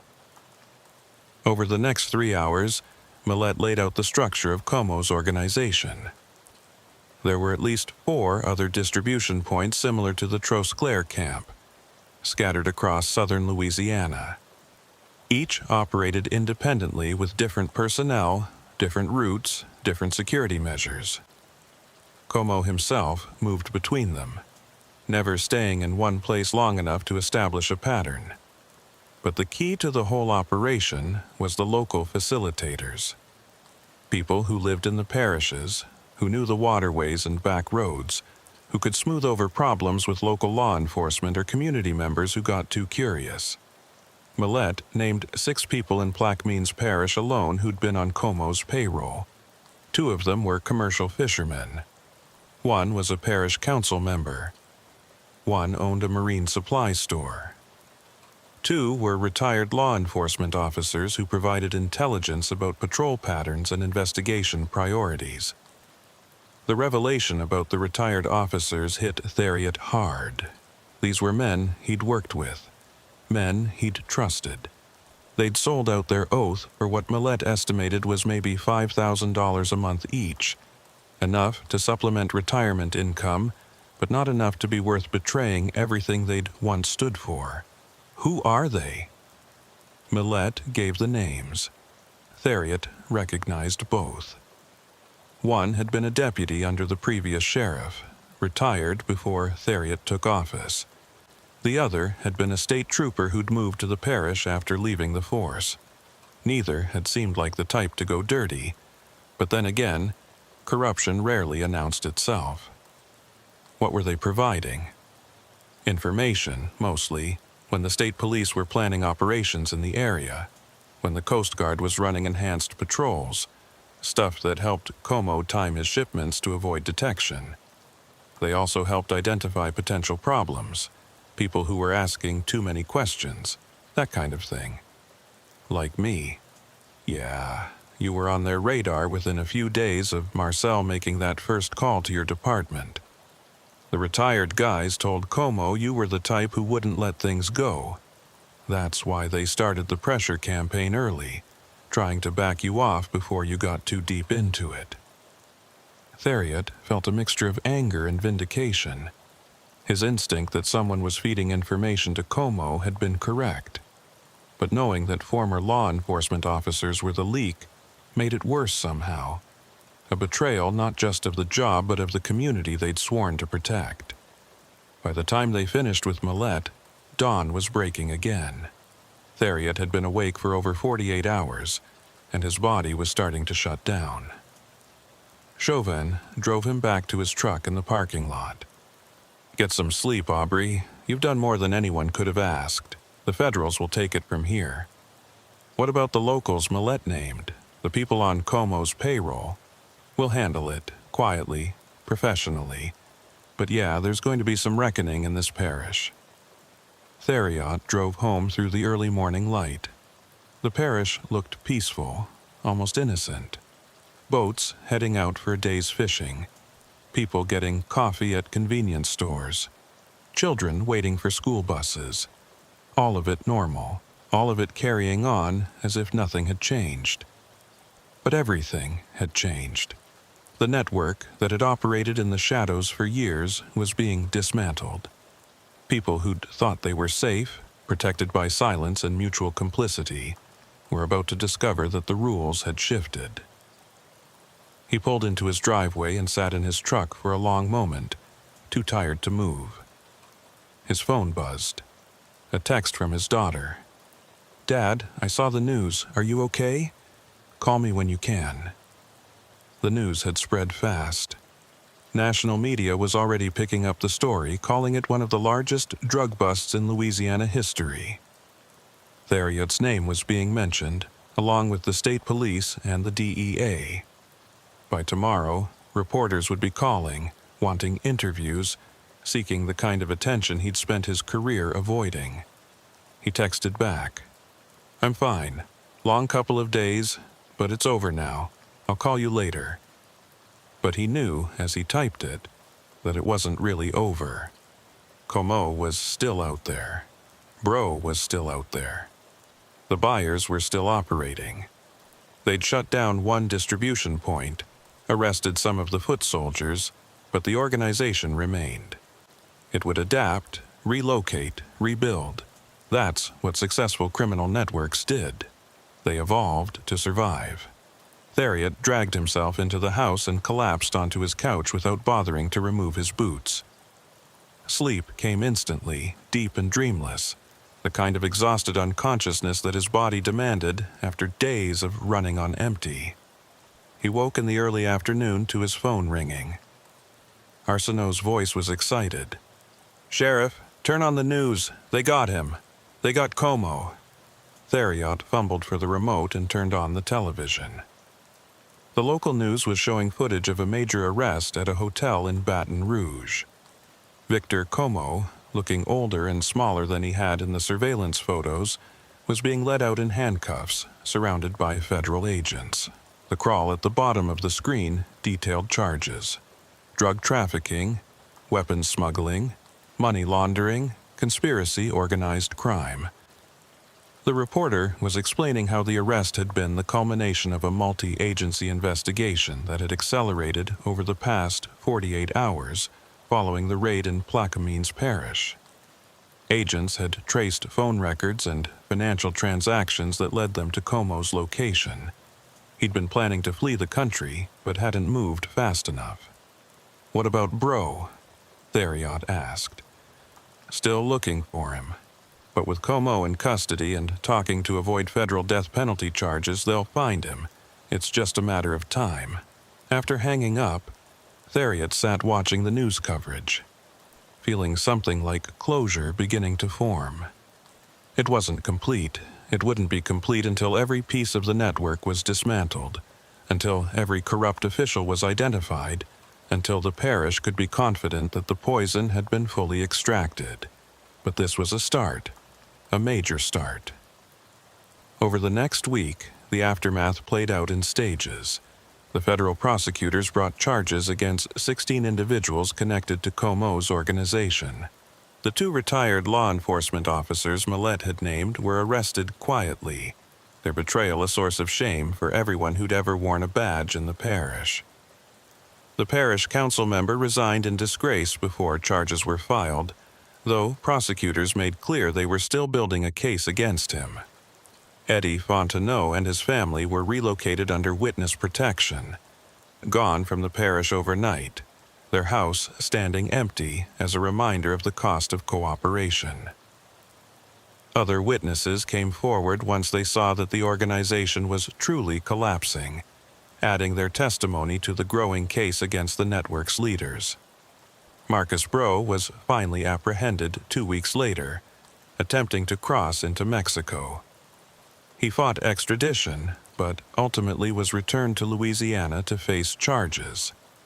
His trial would eventually reveal the full scope of the intelligence operation he'd run, identifying law enforcement officers and community members who might pose threats to the smuggling network. For Theriot, life slowly returned to something resembling normal, though normal now carried different weight. He testified before federal grand juries, gave interviews to internal affairs investigators, worked with prosecutors preparing cases. The department implemented new security protocols, new communication procedures designed to prevent the kind of information leaks that had fed Como's operation. The parish itself seemed to exhale, a collective release of tension that people hadn't even realized they'd been holding. Marina owners reported that fishermen were more willing to talk about suspicious activities. Ferry operators called in concerns without worrying about retaliation. The code of silence that had protected criminal operations for so long was breaking down, replaced by something closer to actual community policing. But there were costs. Families of the arrested men faced social ostracism and economic hardship.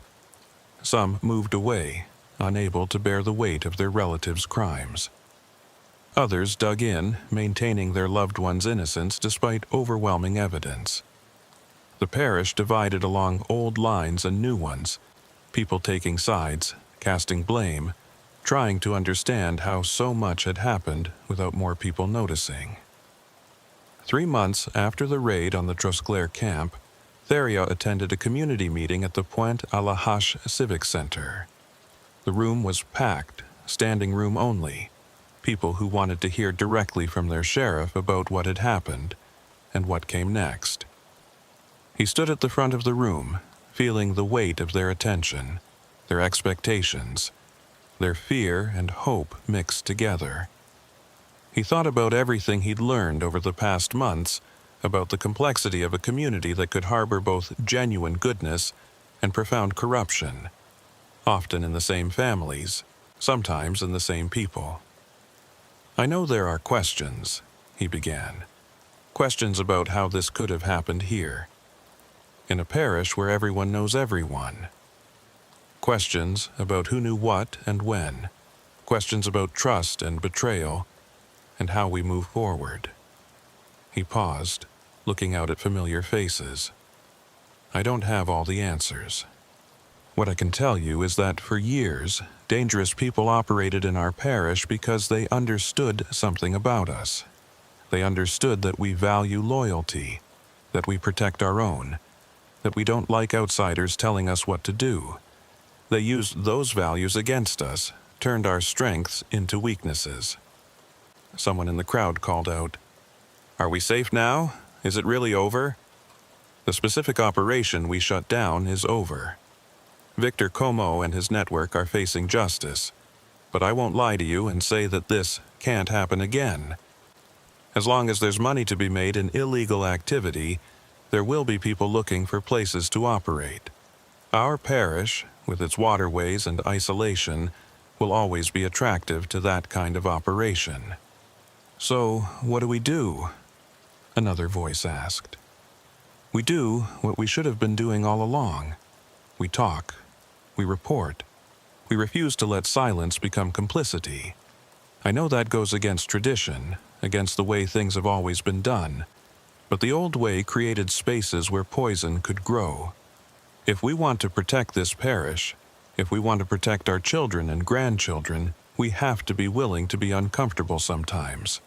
We have to be willing to say something when we see something wrong, even if it means going against family or friends." The meeting lasted 2 hours, people asking questions, voicing concerns, sharing stories about what they'd seen or suspected but never reported. By the end, Theriot felt exhausted but hopeful. Change was possible, even in a place as set in its ways as Plaquemines Parish. 6 months after the raid, on a quiet afternoon in late fall, Theriot sat in his office reviewing reports when Celestine buzzed him. "Sheriff, you have a visitor. Says it's personal." The man who walked through his door was in his 70s, weathered and stooped, but Theriot recognized him immediately. Leon Trosclair, the patriarch of the family whose fish camp had housed Como's operation. "Mr. Trosclair, please sit down." The old man settled into the chair across from Theriot's desk, his hands trembling slightly. "Sheriff, I wanted to come see you before I die. Doctor says I've got maybe 6 months. Cancer." "I'm sorry to hear that." "Yeah, well, we all die sometime. Before I go, I needed to tell you something. About that camp, my son Etienne, he told you the truth about leasing it to that bro fella. But what he didn't know, what none of my children knew, is that I'd been approached before. Years ago, must have been 15 years now. Different people, but the same kind of offer. Money to use the camp, no questions asked. Theriot leaned forward. What did you tell them? I told them no. I was still strong then, still active in the community. I had grandchildren I wanted to be able to look in the eye. So I said no, and I thought that was the end of it. Leon paused, his breathing labored. But after I got sick, after I had to step back from managing the property, I think maybe they approached Etienne without me knowing. Or maybe he found them. Money was tight for the boys, and they knew the camp was just sitting there unused. Why are you telling me this now? Because I want you to know that my sons aren't bad men. They made a mistake, a bad one. But they were trying to take care of their families the only way they knew how. In this parish, we've always done what we had to do to survive. Sometimes that meant bending rules, looking the other way, making accommodations with people we shouldn't have accommodated. Leon looked out the window at the bayou beyond. My grandfather built that camp in 1947. He worked those waters for 50 years, raised his children on what he could catch and trap. My father kept it going, and I did the same. We were never rich, but we were honest. We didn't need much beyond what the land and water provided. But that world is gone now. The fishing's not what it was. The storms keep getting worse. Young people leave because there's no future here. And desperate people, they make desperate choices. I don't excuse what happened, Sheriff. I'm just saying I understand it. They sat in silence for a moment, the old man's words hanging in the air between them. Finally, Theriot spoke. Mr. Trosclair, your sons cooperated with the investigation. They're not facing charges. What happened at that camp wasn't their fault. Not really. They were victims too, in their own way. Maybe. But the camp's gone now. We had to tear it down, part of the settlement with the federal government. 3 generations of family history erased like it never existed. Maybe that's fitting. Maybe it's time for old things to die so new things can grow. Leon stood slowly, painfully. Take care of this parish, Sheriff. It's got problems, always has. But it's worth saving. The people here, even the ones who make mistakes, they're worth saving. After he left, Theriot sat alone in his office, thinking about everything the old man had said. About desperation and survival. About the erosion of old ways of life and the desperate measures people took to hold on to what was slipping away. About how easy it was to judge from the outside and how much harder it was to understand from within. The sun was setting over the bayou when he finally left the office. He drove south along Highway 23, past the ferry crossing where Marcel still operated his crossing, past the turnoff to where the Trosclair camp had once stood, past all the markers of a case that had changed his life and his parish. His phone rang. His daughter's voice, bright and happy. Hey, Dad, I'm coming home for Thanksgiving. Thought I'd stay a few extra days, spend some time on the water like we used to when I was a kid. I'd like that, Theriot said, and he meant it. As he drove through the gathering darkness, Theriot thought about the future. Como would spend the rest of his life in federal prison. Bro would likely die there. The network they'd built was scattered, its participants facing justice or fleeing to rebuild elsewhere. The parish had been wounded but was healing, slowly, painfully, learning new ways of protecting itself that didn't rely on silence and willful blindness. But Theriot also knew that the fundamental conditions that had allowed Como to operate here hadn't changed. The isolation, the economic desperation, the long tradition of not trusting outside authority, all of it remained. Another Como would come eventually, maybe in 5 years, maybe in 10. Someone else who understood how to exploit a community's strengths and turn them into vulnerabilities. When that happened, Theriot would be ready, or whoever wore the sheriff's badge would be ready. Because they'd learned something important through all of this. They'd learned that silence wasn't strength, that loyalty could be twisted into complicity, and that protecting a community sometimes meant being willing to expose its darkest secrets to the light. The bayou stretched out on either side of the highway, dark water reflecting the last light of day. Somewhere in that vastness, other secrets still hid. Other operations ran their courses. Other people made calculations about profit and risk, about who could be threatened and who could be bought. But tonight, at least, Theriot could drive home knowing he'd done what he'd sworn to do. He'd protected his parish as best he could. He'd stood up when it would have been easier to look away. He'd risked everything because the alternative was accepting that some places were too broken to save. The alternative was surrender, and Aubrey Theriot had never been good at knowing when to quit. He pulled into his driveway as full darkness fell. Inside his house, the lights were off, but it didn't feel threatening anymore. It just felt like home.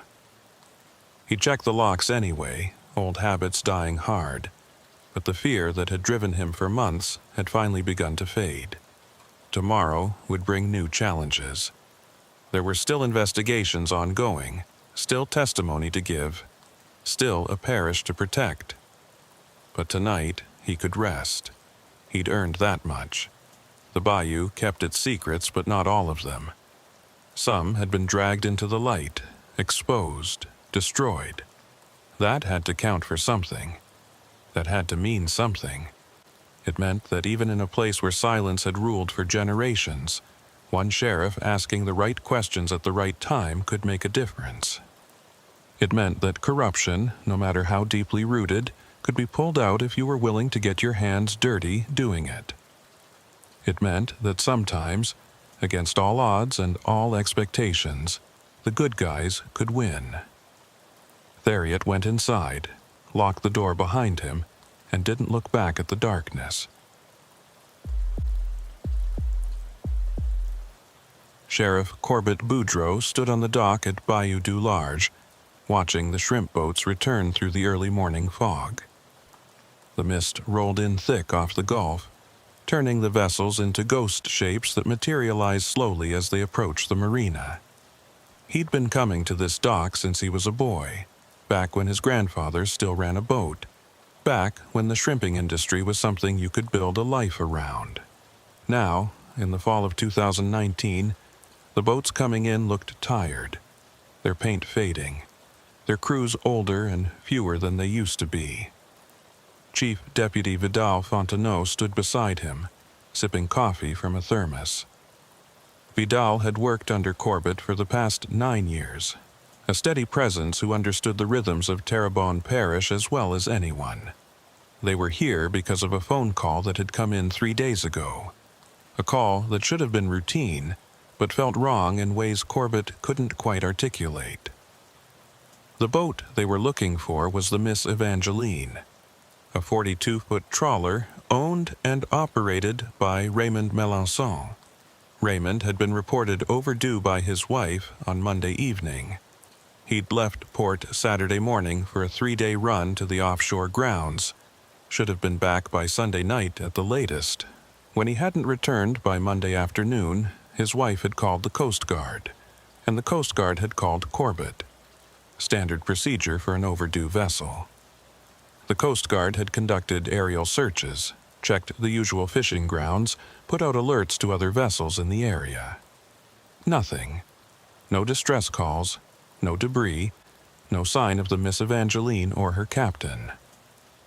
After 48 hours, the case had been handed over to the Terrebonne Parish Sheriff's Department as a missing person investigation. But something about it bothered Corbett. Raymond Melançon was 58 years old, had been working these waters for 40 years. He knew every sandbar and channel, every reef and drop-off. He wasn't the type to get lost or make rookie mistakes. His boat was well maintained, equipped with modern GPS and communication equipment. For him to simply vanish without any distress signal didn't make sense. The fog began to lift as the sun climbed higher, revealing the full scope of the marina. Dozens of boats tied up at their slips, nets hanging to dry. The smell of diesel fuel and salt water and fish guts creating an atmosphere that was home to anyone who'd grown up on these bayous.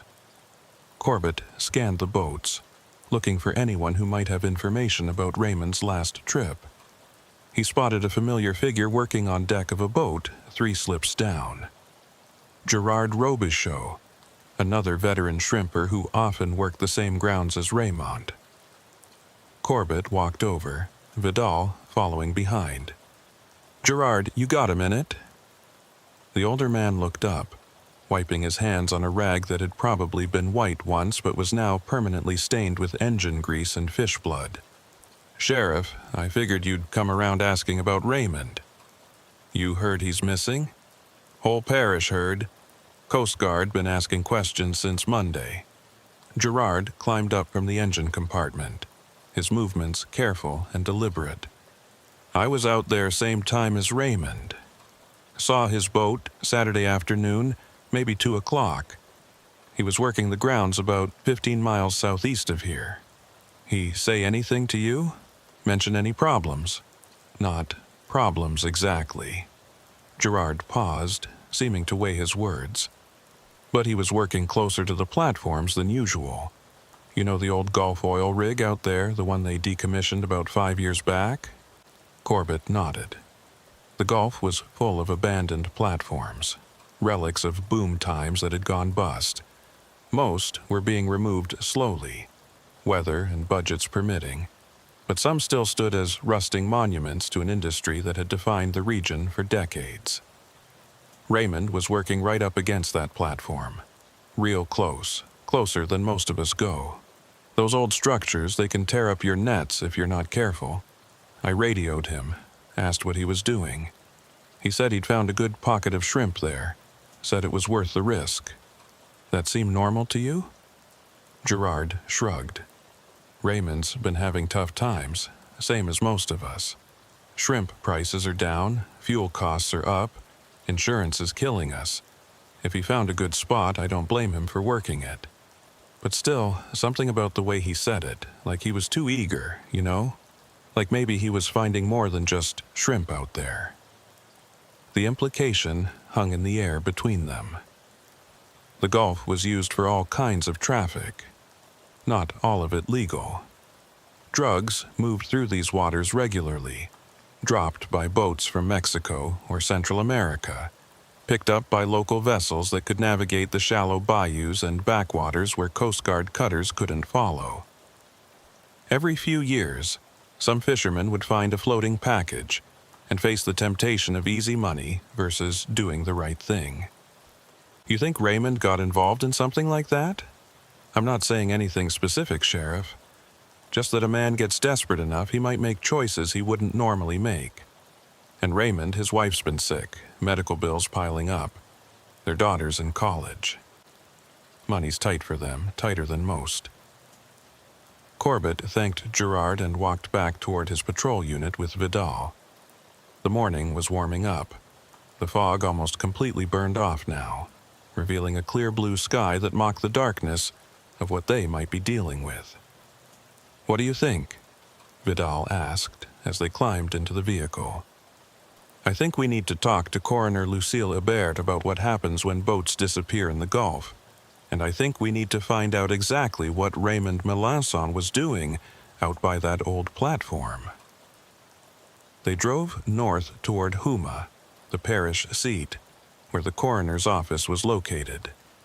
Lucille Hebert had been the parish coroner for 12 years, a sharp woman in her 50s who'd seen every kind of death the bayou country could produce. She'd worked with Corbett on dozens of cases, and he trusted her judgment more than almost anyone else in the department. Her office was in a low-slung building near the courthouse, shared space with the medical examiner and various county health services. Lucille was at her desk when they arrived, reviewing what looked like autopsy reports. She glanced up as they entered. "Corbett, Vidal, I assume this is about the missing shrimper?" "It is. I need your expertise on something. When a boat goes missing in the Gulf, what are the usual outcomes?" Lucille leaned back in her chair, steepling her fingers. "Statistically, about 60% of the time it's mechanical failure leading to the boat sinking. 20% is weather-related, caught in a storm they couldn't escape. Another 15% is human error, running aground or colliding with something. The remaining 5% is medical emergencies. The captain has a heart attack or stroke while alone on the boat. And in cases where the boat and body are never found. That's more complicated.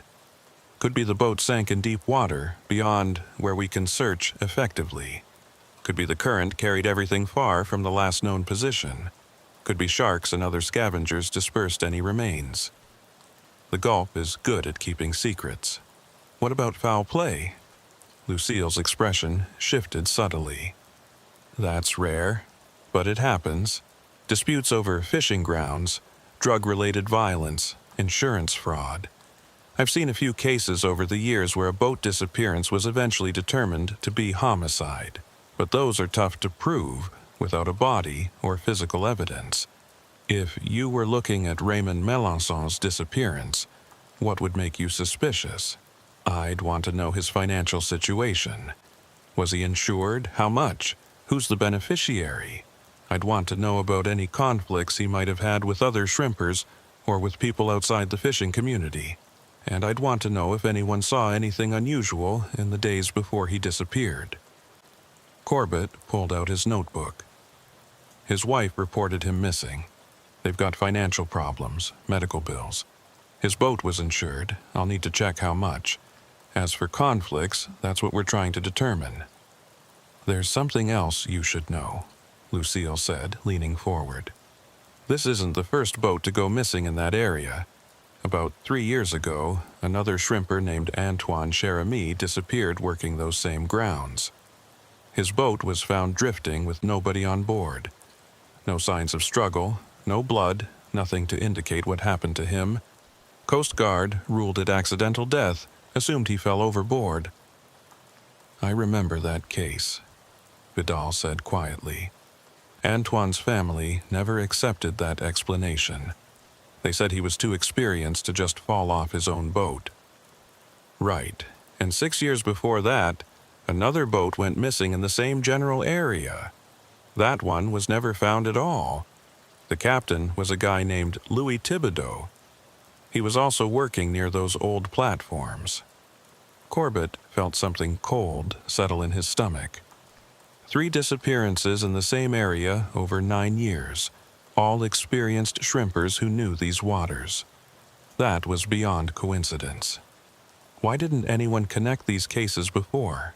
Because they were spread out over years, handled by different investigating officers, ruled differently by different agencies. The Coast Guard handles the initial search and rescue. Your department handles the missing person investigation. Insurance companies do their own investigations. Unless someone sits down and looks at all the cases together, the pattern doesn't emerge. But you noticed. I keep records of every death and disappearance in this parish. It's my job to notice patterns. I've been meaning to bring this to your attention, but honestly, without new evidence, there wasn't much to investigate. Now, with Raymond missing in the same area, I think it's time we looked at this more seriously." Corbett stood, his mind already working through the implications. "I need you to pull all the files on those previous disappearances. Everything you have, everything the Coast Guard has, everything the insurance companies investigated. I want to see if there's something we missed." Back in the patrol unit, driving south toward the coast again, Corbett was quiet. Vidal knew him well enough not to interrupt his thinking. Finally, Corbett spoke. 3 boats in 9 years, same area. all experienced captains. What are the chances that's just bad luck? Not good, Vidal replied. But what's the alternative? Someone's targeting shrimpers? Why? That's what we need to figure out. And we need to do it before Raymond Melançon's wife has to bury an empty casket. They spent the rest of the afternoon interviewing other shrimpers who'd been working the Gulf that weekend. Most had seen Raymond's boat, but none reported anything unusual. The consensus was that he'd been working a good spot near the old platform, that he'd seemed focused on his work, that nothing had appeared wrong. But underneath the statements, Corbett sensed something else, a reluctance to say too much, a carefulness in how people chose their words. The fishing community was tight-knit, bound by shared hardship and mutual dependence. They protected their own, kept their secrets, didn't talk to outsiders unless absolutely necessary. And despite wearing a sheriff's badge, despite having grown up in this parish, Corbett was still outside that inner circle. As evening approached and they prepared to head back to the office, Corbett's phone rang. It was the Coast Guard station in Houma. "Sheriff Boudreau? This is Lieutenant Commander Hayes. We've got a development on the Melançon case. A fishing vessel reported finding debris about 20 miles south of the last known position. We're sending a boat to investigate, but I thought you'd want to know." "What kind of debris?" They couldn't get close enough to identify it clearly, but it appeared to be part of a boat hull, white with blue trim, which matches the description of the Miss Evangeline. Corbett thanked him and hung up. He looked at Vidal. "They found debris. We need to get out there." By the time they reached the Coast Guard station, it was dark. A 45-foot response boat was being prepared for departure. Lieutenant Commander Hayes, a career Coast Guard officer with weathered features and tired eyes, briefed them on the situation. "The debris field is in about 60 feet of water. We'll reach it in approximately 90 minutes. I've got divers standing by if we need to search below the surface." "Sheriff, I have to tell you, finding debris this far from the last known position is unusual. The current and wind don't support the boat drifting that distance in 3 days." "What does that mean?" "It could mean the boat was moving under power after the last reported sighting, or it could mean someone moved it deliberately." They boarded the response boat and headed out into the Gulf. The water was calm, a light chop that barely moved the vessel as it cut through the darkness. Corbett stood at the rail, watching the lights of the coast recede behind them. Out here, the Gulf felt vast and indifferent, a force that took what it wanted and gave nothing back. They reached the coordinates just after 10 o'clock p.m. The debris field was illuminated by the boat's powerful searchlights, pieces of white fiberglass floating on the dark water. The divers went down while Corbett and Vidal watched from the deck.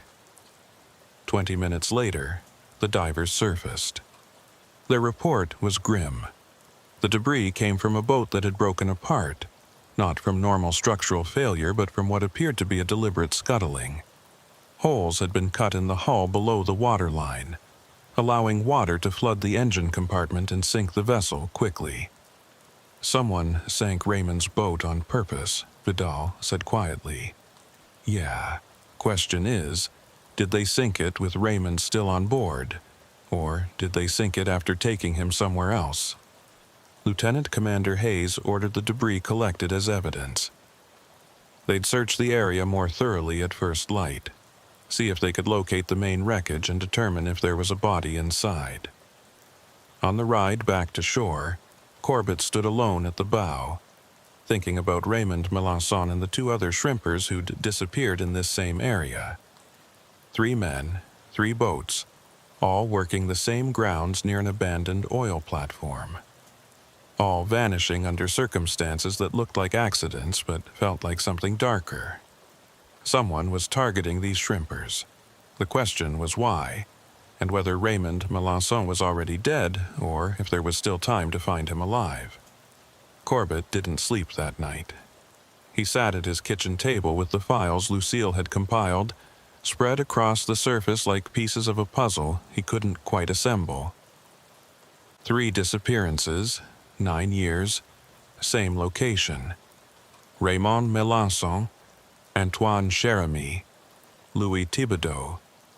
3 men with families, with mortgages, with lives that had been swallowed by the Gulf and recorded as accidents or unexplained losses. The files were thin, frustratingly so. Coast Guard reports that documented search efforts but drew few conclusions. Insurance investigations that focused on policy details rather than circumstances. Death certificates that listed presumed drowned or lost at sea without much supporting evidence. No one had looked deep enough to see the pattern because no one had been looking for a pattern. But Corbett saw it now, and once seen, it couldn't be unseen. 3 experienced shrimpers working the same grounds, all disappearing without explanation, all their boats either vanishing entirely or being found in suspicious circumstances. Antoine's boat had been discovered drifting. Engine off, no one aboard. Louis's boat had never been found at all. Now Raymond's had been deliberately sunk with holes cut below the waterline. Someone was making these disappearances look like accidents. Someone had been getting away with it for nearly a decade. His phone buzzed at 5:30 a.m. Lieutenant Commander Hayes from the Coast Guard. "Sheriff, we've got divers going down at first light. Thought you'd want to be there when we search the main wreckage." Corbett was already reaching for his jacket. "I'll meet you at the dock in 20 minutes. The sun was just breaking over the bayou when they headed back out into the Gulf. Vidal had beaten him to the dock, looking as tired as Corbett felt. Neither man had slept much. They rowed the Coast Guard boat in silence, coffee in hand, watching the coast recede behind them. The dive site was marked by buoys the Coast Guard had placed the night before. The water was clearer in the morning light, that peculiar blue-green color of the Gulf in shallow areas. 60 feet wasn't deep by ocean standards, but it was deep enough to hide secrets.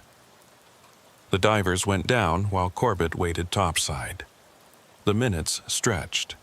He watched the surface, watching the bubbles rise, imagining what they were seeing down there in the murky water.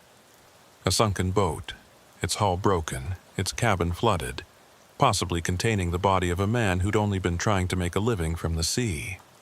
When the divers surfaced, their news was both better and worse than expected. The main wreckage was intact enough to confirm it was the Miss Evangeline. Raymond Melançon's name was still visible on the stern. The damage was extensive, multiple holes deliberately cut or punched through the hull, designed to sink the boat quickly. But there was no body inside. The cabin was empty. The deck was empty. Raymond Melançon wasn't on his boat when it went down. "So either he abandoned ship before it sank," Vidal said, "or someone took him off before they scuttled it. Or he's the one who scuttled it," Lieutenant Commander Hayes added. "Insurance fraud. Make it look like an accident, collect the money, start over somewhere else." Corbett had considered that possibility. Raymond's financial troubles, his wife's medical bills, the pressure of a failing industry. A man could get desperate enough to fake his own death. But something about it didn't fit.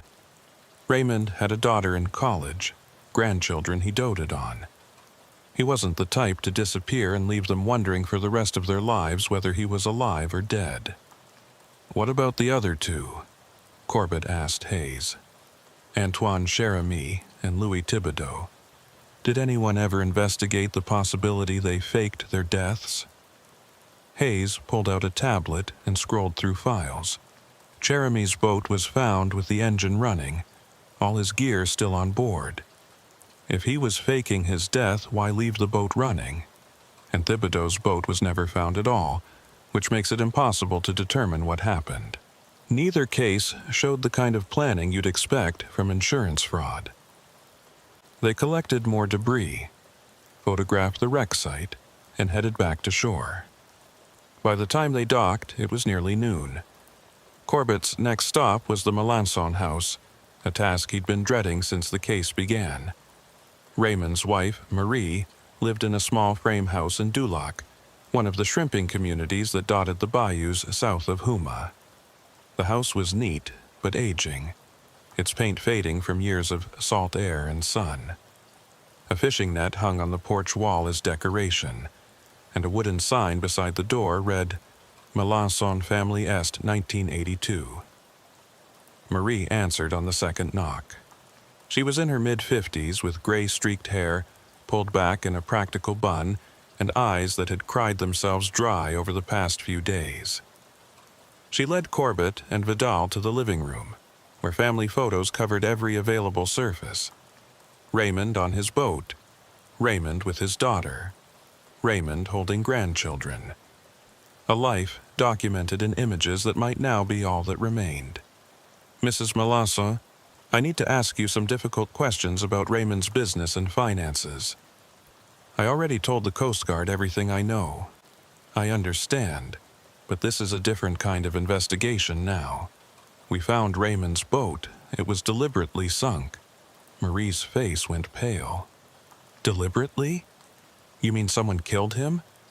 We don't know that yet.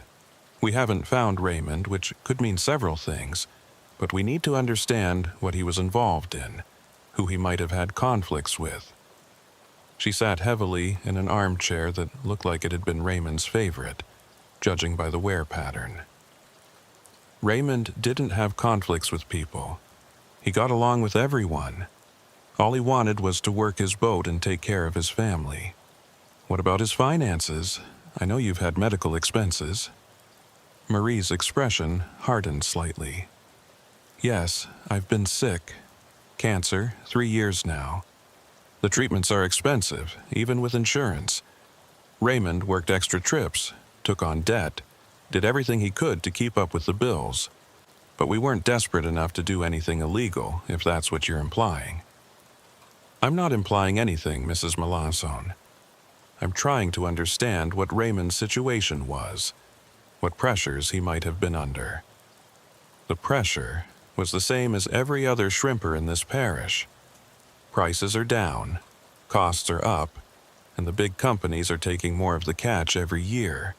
The independents like Raymond, we're being squeezed out, but that doesn't mean we turn to crime. Vidal spoke up gently. Did Raymond ever mention finding anything unusual while fishing? Packages floating in the water? Anything like that? No. And before you ask, no, he wasn't running drugs or anything else illegal. I know what people think about shrimpers, that we're all one bad season away from becoming criminals. But Raymond was honest. That's why we're poor. After they left, Corbett sat in the patrol unit for a long moment. Marie Melanson believed her husband was honest, and maybe he was. But honest men sometimes found themselves in situations where honesty wasn't enough to save them. What now? Vidal asked. Now we talk to the insurance company. Find out what Raymond's boat was insured for, and who else might have an interest in it being at the bottom of the Gulf. The insurance agent, a man named Paul Doucet, who worked out of an office in Houma, was more forthcoming than Corbett had expected. Raymond's boat had been insured for $120,000, a standard policy for a vessel that age and condition. Marie Melanson was the beneficiary. The policy had been active for 15 years with no previous claims. Has Mrs. Melanson filed a claim? Corbett asked. Not yet. She has to wait for an official death certificate, which usually takes a while in missing person cases. But based on what you've told me about the boat being deliberately sunk, I'm not sure we'll be paying out at all. Why not? Because if Raymond scuttled his own boat, that's fraud. And if someone else sank it as part of a crime, then his death would be homicide, which triggers different policy provisions. Either way, we're going to investigate thoroughly before paying anything. What about the other two? Jeremy and Thibodeau? Doucet pulled up files on his computer. Jeremy's policy paid out about 18 months after his disappearance, $95,000 to his widow. Thibodeau's policy paid out after 7 years, when he was declared legally dead. That was $110,000 to his ex-wife. Both policies paid without dispute? Jeremy's did. Thibodeau's took longer because there was no boat wreckage, nothing to confirm what happened. But eventually, the company decided there wasn't enough evidence of fraud to justify denying the claim. After leaving the insurance office, Corbett and Vidal drove down to Dulac again, this time to find Jeremy's widow. She still lived in the area, working at a seafood processing plant to make ends meet. Her name was Diane, and she agreed to talk to them during her lunch break. They met in a small park near the plant, sitting at a picnic table under the shade of a live oak. Diane Jeremy was in her early 40s, with the prematurely aged look of someone who'd worked hard labor her entire life. She lit a cigarette and listened as Corbett explained why they were asking about Antoine 3 years after his death. "You think what happened to Raymond is connected to what happened to Antoine?" "I think it's possible. Can you tell me about the days before Antoine disappeared? Did he mention anything unusual? Anyone giving him trouble?" Diane took a long drag on her cigarette. "Antoine was worried about something in the weeks before he vanished. He wouldn't tell me what, said he didn't want me involved. But I could see it in his face, the way he'd come home and just sit staring at nothing. Something was eating at him." "Did he mention any conflicts with other shrimpers?" "No, nothing like that. If anything, he was spending more time with other captains than usual, having meetings, making phone calls. I thought maybe they were organizing, trying to negotiate better prices with the processors. But he was secretive about it, wouldn't give me details." "What happened the day he disappeared?" "He went out on a routine trip, said he'd be back in 2 days. When the Coast Guard found his boat drifting 3 days later, they said it looked like he just stepped off the deck and vanished. Engine running, coffee still warm in his thermos. They said maybe he fell overboard, but Antoine was too careful for that. He'd been working boats since he was 14. The insurance paid out?" "Eventually, yeah. $95,000. It kept me and the kids afloat for a while, but it's mostly gone now. Medical bills, regular bills, you know how it goes." "Did you ever suspect it wasn't an accident?" Diane stubbed out her cigarette. "Sheriff, I've suspected a lot of things over the past 3 years, but suspecting and proving are different animals. The Coast Guard said accident. The insurance company investigated and paid. Everyone moved on except me and my kids, and we didn't have any way to fight it. So, yeah, I suspected. I still suspect. But what am I supposed to do about it?" They talked for a few more minutes, but Diane had nothing more concrete to offer. After she returned to work, Corbett and Vidal sat in the patrol unit trying to piece together what they knew. "2 widows who got insurance money," Vidal said. "If this is about insurance fraud, why sink Raymond's boat in a way that makes the fraud obvious? Maybe whoever's doing this got sloppy, or maybe Raymond's case is different somehow." Corbett's phone rang. It was Coroner Hebert. "Corbett, I've been going through the old files more carefully. There's something you need to see. Can you come to my office?" They drove back to Houma, the afternoon sun beating down on the highway. When they arrived, Lucille had several files spread across her desk, documents marked with colored tabs. "I've been comparing the 3 cases in detail," she said, "and I found something interesting. All 3 men had their life insurance policies increased within 6 months of their disappearances. Raymond increased his from $80,000 to $120,000. Antoine went from $70,000 to $95,000. Louis increased his from $85,000 to $110,000. Corbett felt his pulse quicken. That's not coincidence. No, it's not. And here's what else I found. All 3 policy increases were suggested by the same insurance agent, a man named Bernard Dupuis, who works out of the same office as Paul Doucet. We need to talk to Bernard Dupuis, Vidal said. You can't, Lucille replied. He died 2 years ago, heart attack, according to the death certificate I signed. He was 63 years old, overweight, smoker. Nothing suspicious about the death itself. But the timing, Corbett said slowly. If he was involved in insurance fraud, if he was convincing these shrimpers to increase their policies and then somehow arranging their deaths, his own death could have been convenient for someone. Or it could have been natural, Lucille cautioned. Sometimes a heart attack is just a heart attack, but yes, the timing is interesting. Corbett stood and paced the small office. The pieces were starting to fit together, but the picture they formed was incomplete. 3 shrimpers, all with increased life insurance policies arranged by the same agent, who then died before anyone connected the cases. All 3 disappearing in the same area of the Gulf, near an abandoned oil platform. All their boats either vanishing or being found in the circumstances that suggested foul play disguised as accidents. What was special about that platform? Corbett asked. Why that location specifically? I don't know, Lucille said. But I think you need to find out. By the time Corbett and Vidal left the coroner's office, evening was approaching. They drove south toward the coast again, toward the marina at Bayou du Large.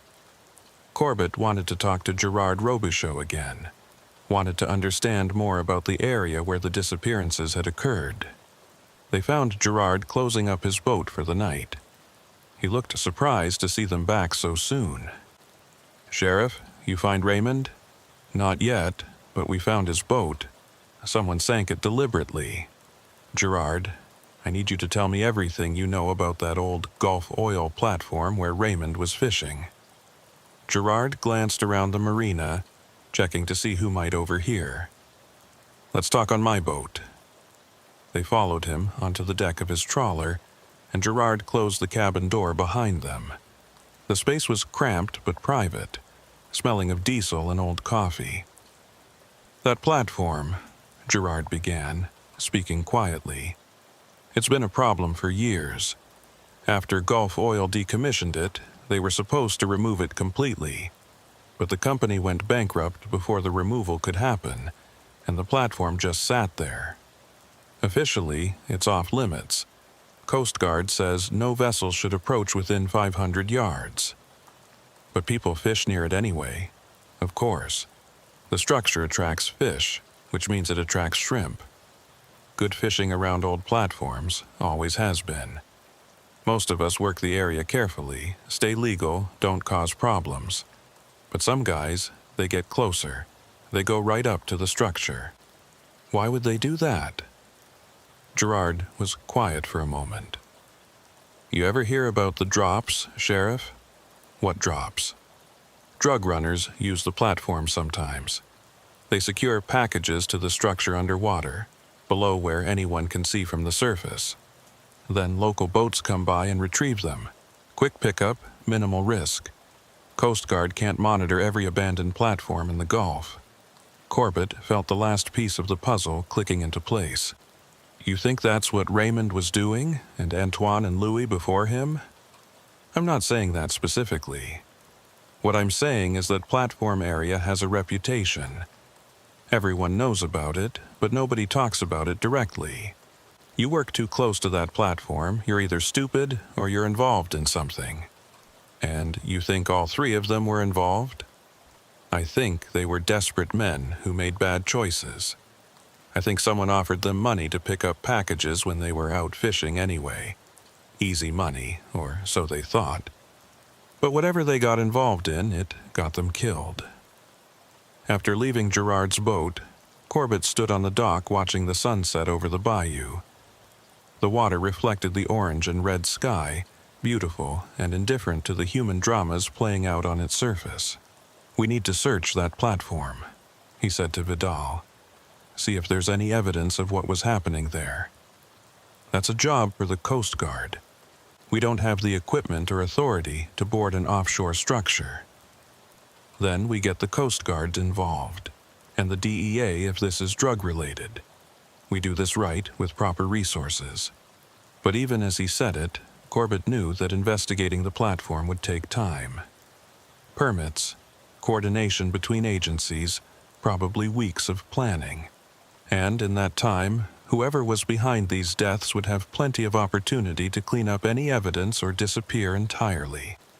He thought about Raymond Melançon, about whether the man was still alive somewhere or already dead. He thought about Marie Melançon waiting at home for news that would probably only bring more pain.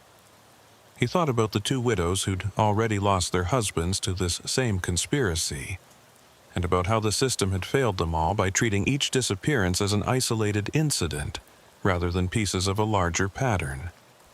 Someone had been killing shrimpers for insurance money, or to cover up drug operations, or both. They'd been getting away with it for years because no one had looked closely enough to see the connections. But Corbett saw them now, and he wasn't going to let this continue. "Call Lieutenant Commander Hayes," he told Vidal. "Tell him we need to meet tomorrow morning. Tell him we're going to need Coast Guard support for a search of that platform. And tell him this is now a murder investigation." The meeting with Lieutenant Commander Hayes happened at dawn, in a conference room at the Coast Guard station that smelled of stale coffee and salt air. Corbett laid out everything they'd discovered: the pattern of disappearances, the insurance policy increases, the connection to Bernard Dupuis, and Gerard's information about the platform being used as a drug drop point. Hayes listened without interrupting, his expression growing darker as the details accumulated.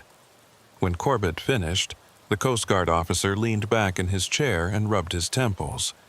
"This is bigger than either of our jurisdictions can handle alone. If that platform is being used for drug trafficking, we need DEA involvement. If someone's committing insurance fraud and murder, that's FBI territory. And if Raymond Melançon is still alive somewhere, we're running out of time to find him." "How long before we can search the platform?" Corbett asked.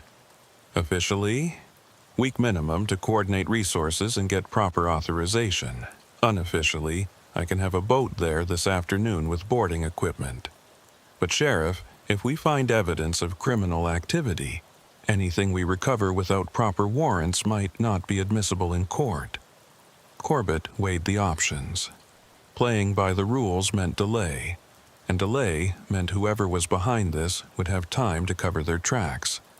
But rushing in without proper authorization could compromise any case they built. He thought about Raymond, about whether the man had hours or days left if he was still alive. "Do it unofficially," Corbett decided. "Get eyes on that platform, document what you find. We'll worry about warrants and jurisdiction after we know what we're dealing with." Hayes nodded and reached for his radio to begin organizing the operation. As he did, Corbett's phone rang. It was Lucille. "Corbett, I've got something. I've been digging through Bernard Dupuis' background. He wasn't just an insurance agent. Before that, he worked for Gulf Oil, the company that owned that platform. He was there when they decommissioned it. You think he knew about the platform being used for drug drops?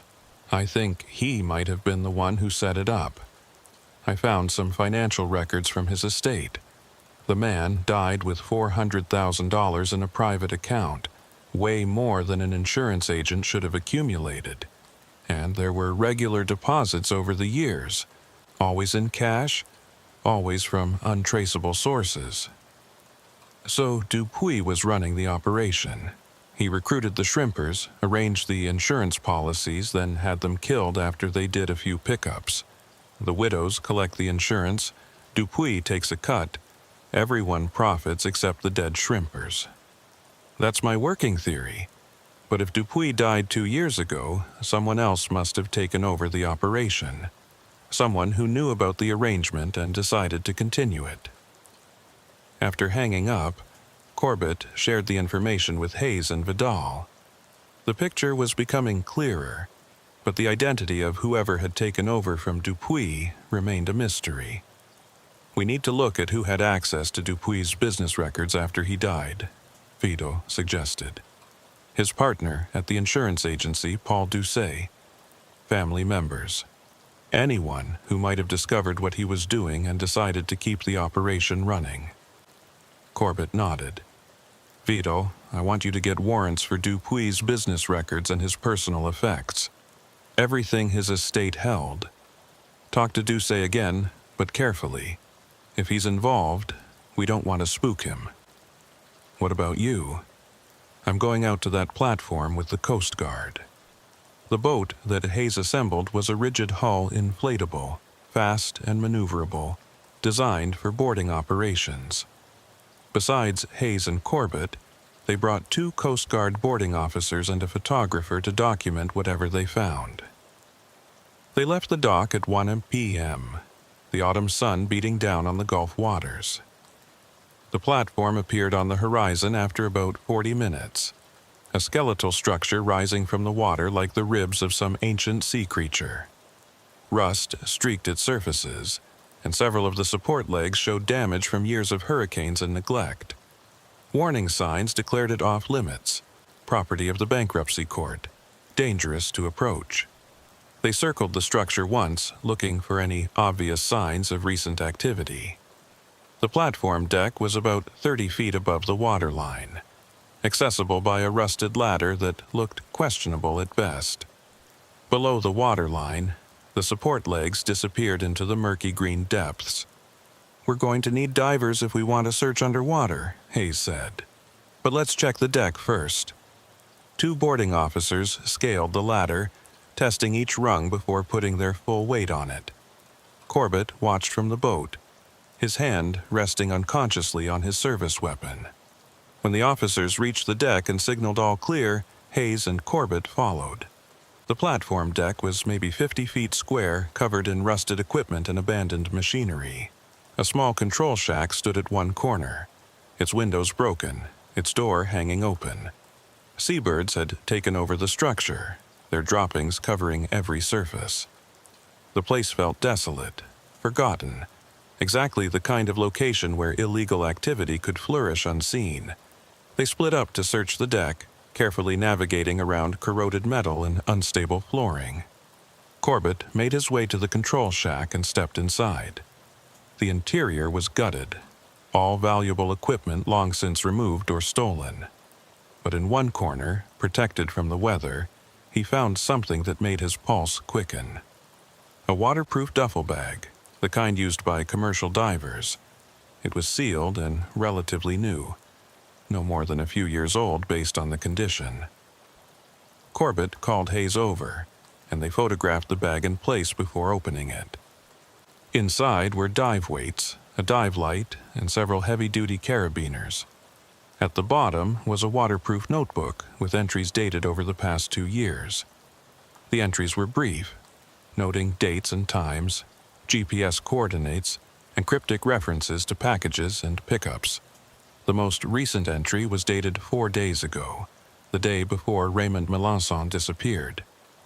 "This proves the platform was being used for drug operations," Hayes said. "But it doesn't tell us who's running it now." They continued searching and found more evidence of recent activity. Fresh scuff marks on the ladder despite the rust, suggesting regular use. Cigarette butts that were recent enough to still have color. A plastic water bottle with a brand that hadn't existed when the platform was operational. But the most significant discovery came when one of the boarding officers called out from near the edge of the deck. He was pointing at something attached to one of the support legs just below the waterline. Corbett and Hayes crawled to the edge and looked down. Secured to the leg with industrial straps was another waterproof container, this one much larger. It floated just below the surface, invisible unless you knew where to look. The officer used a gaff hook to pull it up, and when they opened it, they found what Corbett had been expecting: 20 kilos of cocaine, wrapped in plastic and vacuum sealed. That's probably $1 million wholesale, Hayes said quietly. Someone's going to be very unhappy it's missing. They photographed everything, documented the exact location, and collected the evidence. As they were preparing to leave, Corbett noticed something else. Scratched into the metal of the platform deck, partially obscured by rust, were initials: RM, AC, LT, Raymond Melanson, Antoine Cherami, Louis Thibodeau. The three shrimpers had been here, had marked their presence on this structure. Whether it was defiance, documentation, or just boredom during the long waits for pickups, Corbett couldn't say. But it confirmed that all three had been involved in whatever operation ran through this platform. On the boat ride back to shore, Corbett's phone buzzed with a text from Vidal. Got the warrants. Found something in Dupuy's files you need to see. Meet me at the office. By the time they docked and Corbett drove back to the sheriff's department in Houma, it was nearly 6 p.m. Vidal was waiting in the conference room, surrounded by file boxes. What did you find? Partnership agreement between Bernard Dupuy and Paul Doucet. They weren't just colleagues at the insurance agency. They were 50-50 partners in a company called Gulf Coast Risk Management. That company held the decommissioning contract for the old platform. Corbett felt something cold settle in his chest. Doucet knew about the platform. He had access to it legally through the decommissioning contract. Right, and look at this. Vidal pulled out another document. After Dupuy died, Doucet inherited his share of Gulf Coast Risk Management. He now owns the company outright, which means he controls access to the platform and all the business records related to it. So, when Dupuy died, Doucet didn't just take over the insurance business. He took over the drug operation, too. That's what it looks like. And there's more. I pulled Doucet's financial records. He's been making regular deposits to an offshore account in the Cayman Islands. Amounts that match up roughly with what you'd expect from selling the drugs that were being picked up at the platform. Corbett stood and paced the conference room. Paul Doucet, the mild-mannered insurance agent who'd seemed so cooperative earlier. He'd been running the operation the whole time, sitting in his office in Houma, arranging policies, recruiting desperate shrimpers, and having them killed when they became liabilities. We need to bring him in for questioning, now, before he realizes we're on to him. Already ahead of you. I've got units watching his house and his office. He's still at work, hasn't left since this morning. They drove to the insurance office, 3 patrol units following at a distance. Corbett wanted backup, but didn't want to spook Doucet into running.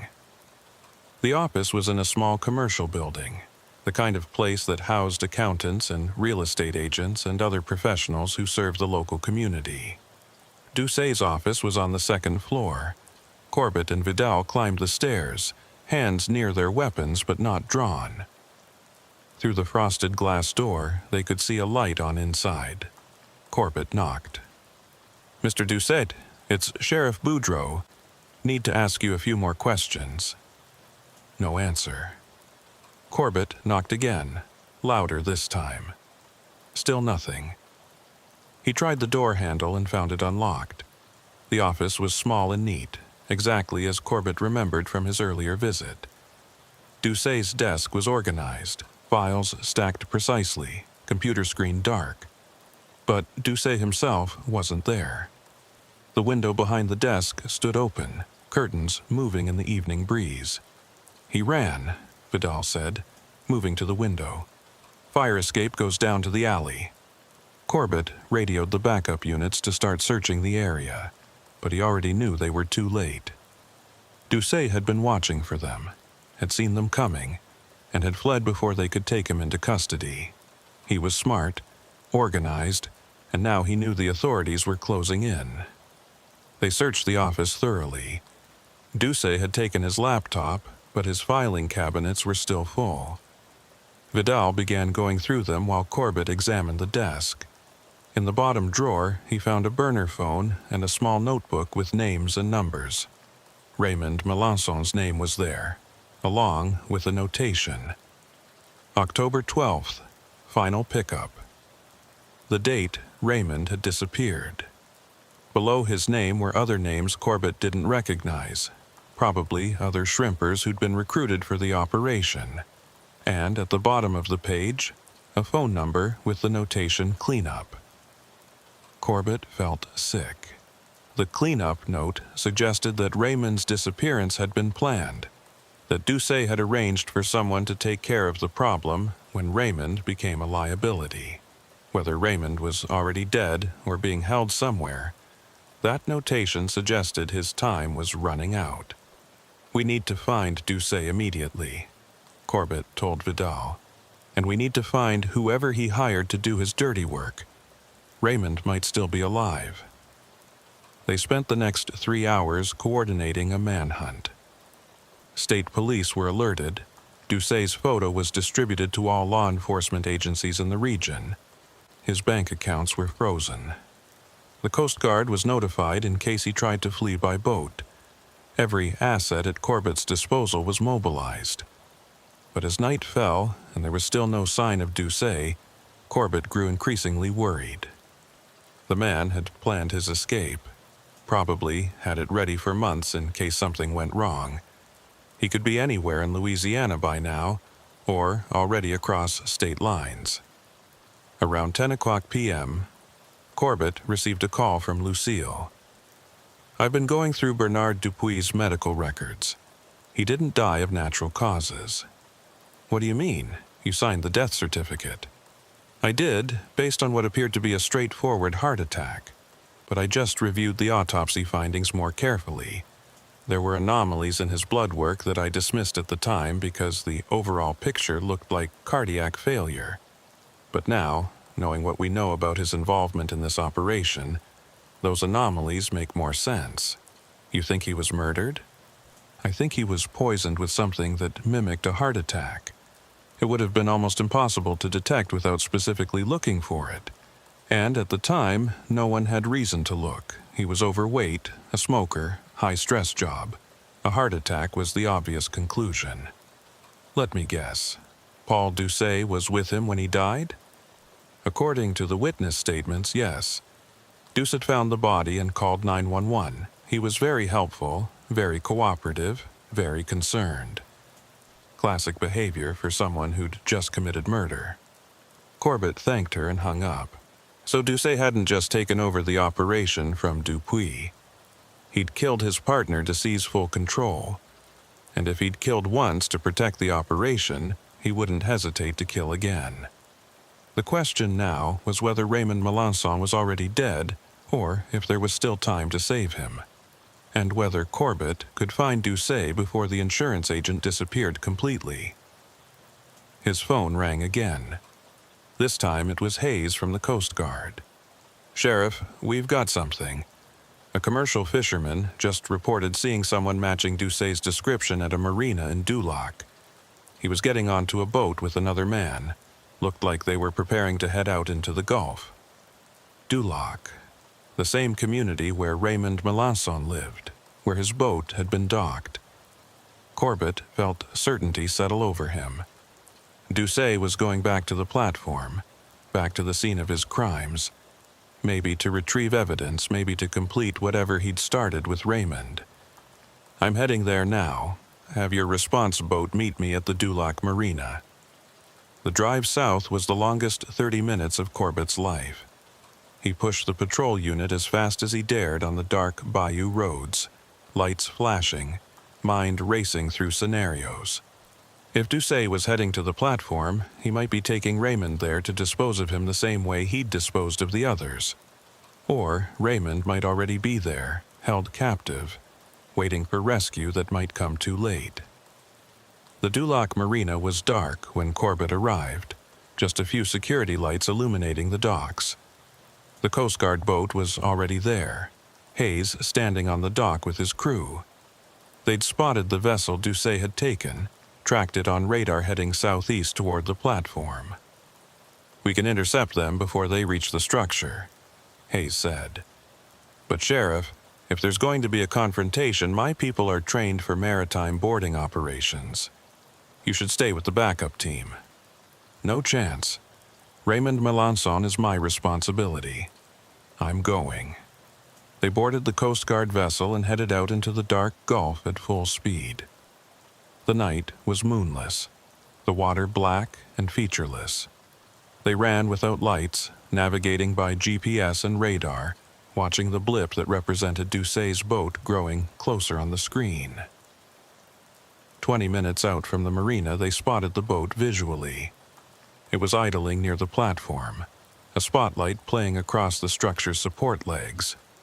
Corbett could see two figures on deck, one holding the light, the other doing something at the stern. "Coast Guard, cut your engine and prepare to be boarded." Hayes' voice boomed across the water through the loudspeaker. The response was immediate. The spotlight swung toward them, blinding in the darkness. Then gunfire, muzzle flashes bright in the night, bullets snapping through the air around the Coast Guard's boat. "Get down!" Hayes shouted, and everyone dropped to the deck as the Coast Guard crew returned fire. The firefight lasted maybe 30 seconds, both boats rocking in the swells, shots echoing across the empty Gulf. Then, silence. The spotlight on Doucet's boat went dark. Through the night vision equipment, they could see one figure slumped on the deck, the other with hands raised. They approached cautiously, weapons trained on the surrendering figure. As they drew close enough to illuminate the boat with their own lights, Corbett saw Paul Doucet standing with his hands up, blood on his shirt. The second figure, the one who'd been shooting, was down. Dead or wounded, Corbett couldn't tell from this distance. But in the stern of the boat, bound and gagged but alive, was Raymond Melanson. The Coast Guard boarding team secured Doucet while medics attended to Raymond Melanson. The man was dehydrated, bruised, and terrified, but alive. He'd been held captive for 4 days in the cabin of Doucet's personal boat, bound and gagged, listening to the sounds of the bayou through the hull while his captor decided what to do with him. When the medics removed the gag, Raymond's first words were asking about his wife. "She's fine," Corbett assured him.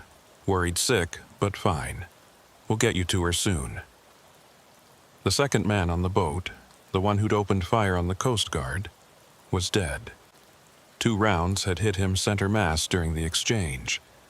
His name, according to the identification they found, was Marcus Guidry, a commercial fisherman from Montagoutte who'd apparently been working as Doucet's enforcer.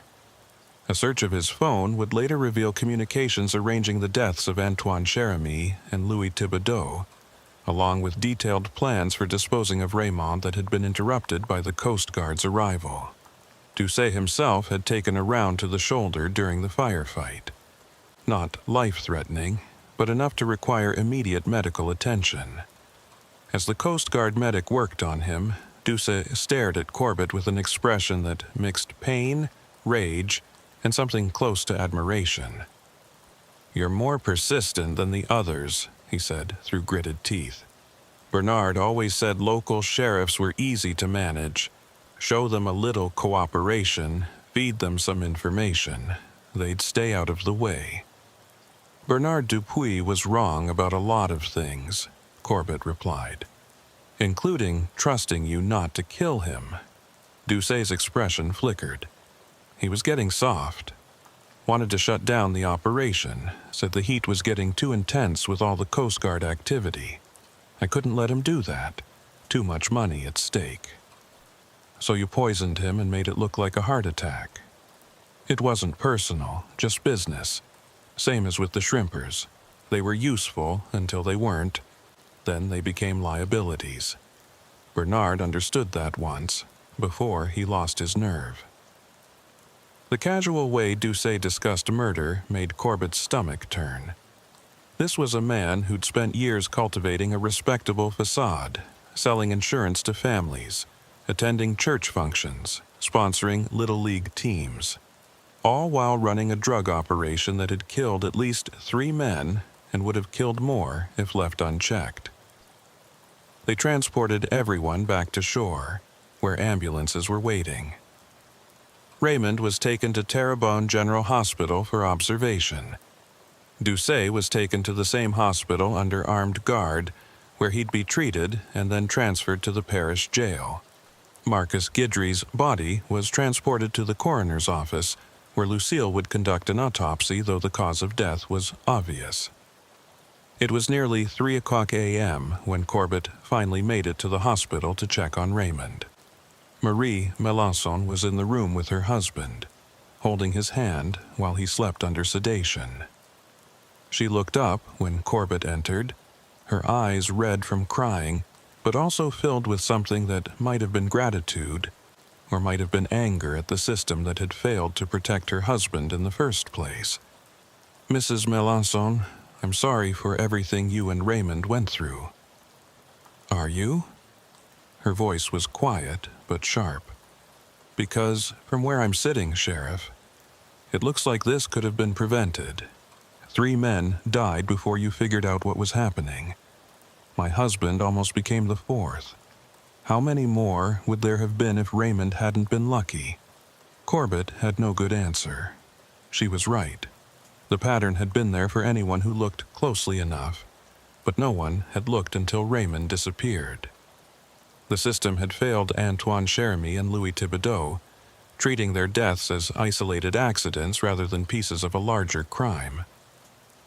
"You're right, we should have caught this sooner. All I can say is that we caught it now, and the people responsible are going to face justice." Marie looked at her sleeping husband. "Justice won't bring back the years we lost worrying about money. It won't erase what Raymond went through these past 4 days, but I suppose it's something." Corbett left the hospital as dawn was breaking over Houma. He drove to the sheriff's department, where Vidal was waiting with coffee and the beginnings of the paperwork that would consume the next several weeks. "DEA is sending agents down from Baton Rouge," Vidal reported. "FBI wants to be involved because of the insurance fraud angle. State police are coordinating with the Coast Guard on the drug trafficking charges. This is going to be a jurisdictional mess. Let them sort it out. Our job was to find Raymond Melançon and stop whoever was killing our shrimpers. We did that. Over the next few days, the full scope of Paul Doucet's operation became clear. Working with Bernard Dupuis, he'd been running drugs through the platform for nearly a decade, recruiting desperate shrimpers to make pickups during their normal fishing trips. The insurance angle had been Dupuis' innovation, a way to profit twice from each recruited shrimper, first from their labor and then from their deaths when they became too knowledgeable or too much of a risk. Marcus Guidry had been the muscle, the one who made the actual killings look like accidents. He'd sabotaged Louis Thibodeau's boat in 2010, causing it to sink in deep water where it would never be found. He'd drugged Antoine Cheremy in 2016 and pushed him overboard from his own boat, leaving it running to make it look like an accidental fall. And he'd planned to take Raymond far out into the Gulf and weight his body down where sharks and currents would ensure he was never found. The notebook from the platform revealed names of other shrimpers who'd been recruited over the years. Some had completed their service and been paid off. Others had grown suspicious and quit before getting in too deep. But Antoine, Louis, and Raymond had learned too much, had seen too many faces, had become liabilities that needed permanent elimination. The investigation also uncovered the extent of Doucet's criminal network. He'd been moving drugs for a Mexican cartel, using the abandoned platform as a transfer point because it was far enough offshore to avoid casual observation, but close enough to the coast for easy pickup. The shrimpers were perfect mules, legitimate businessmen with reason to be in the area, unlikely to attract Coast Guard attention. When Bernard Dupuis had gotten cold feet and wanted to shut down the operation, Doucet had seen an opportunity.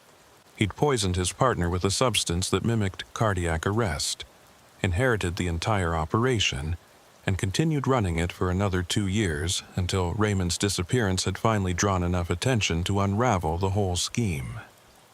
3 weeks after Raymond's rescue, Corbett attended a community meeting in Dulac.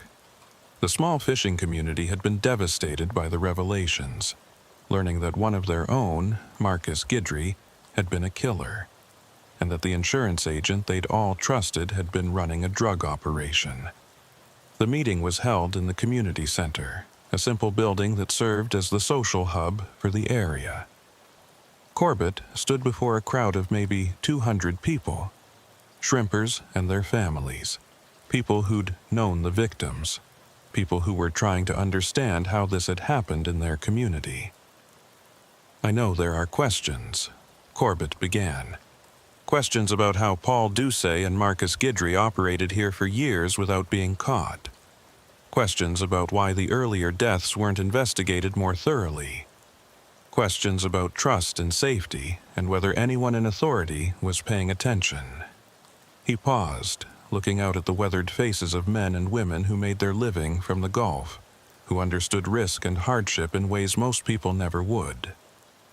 "The truth is that Doucet exploited the exact qualities that make this community strong. Your independence, your reluctance to involve outside authorities, your loyalty to each other. He knew that shrimpers don't ask for help easily, that you solve your own problems, that you protect your own. He used those strengths against you." A man in the back called out, "How do we know there aren't others like him? How do we know who to trust?" "You don't, not completely. But what you can do is talk. When something feels wrong, when someone's asking you to do things that don't sit right, speak up. Call us. We can't help if we don't know there's a problem." After the meeting, several shrimpers approached Corbett privately. They told him about times when Dupuis or Doucet had approached them with offers of easy money, about friends who'd disappeared over the years in circumstances that now seemed suspicious. Most of these cases were too old to prosecute, but they helped fill in the picture of an operation that had been much larger than anyone had initially realized. One conversation stuck with Corbett particularly hard. An older shrimper named Henri Bergeron pulled him aside and spoke quietly.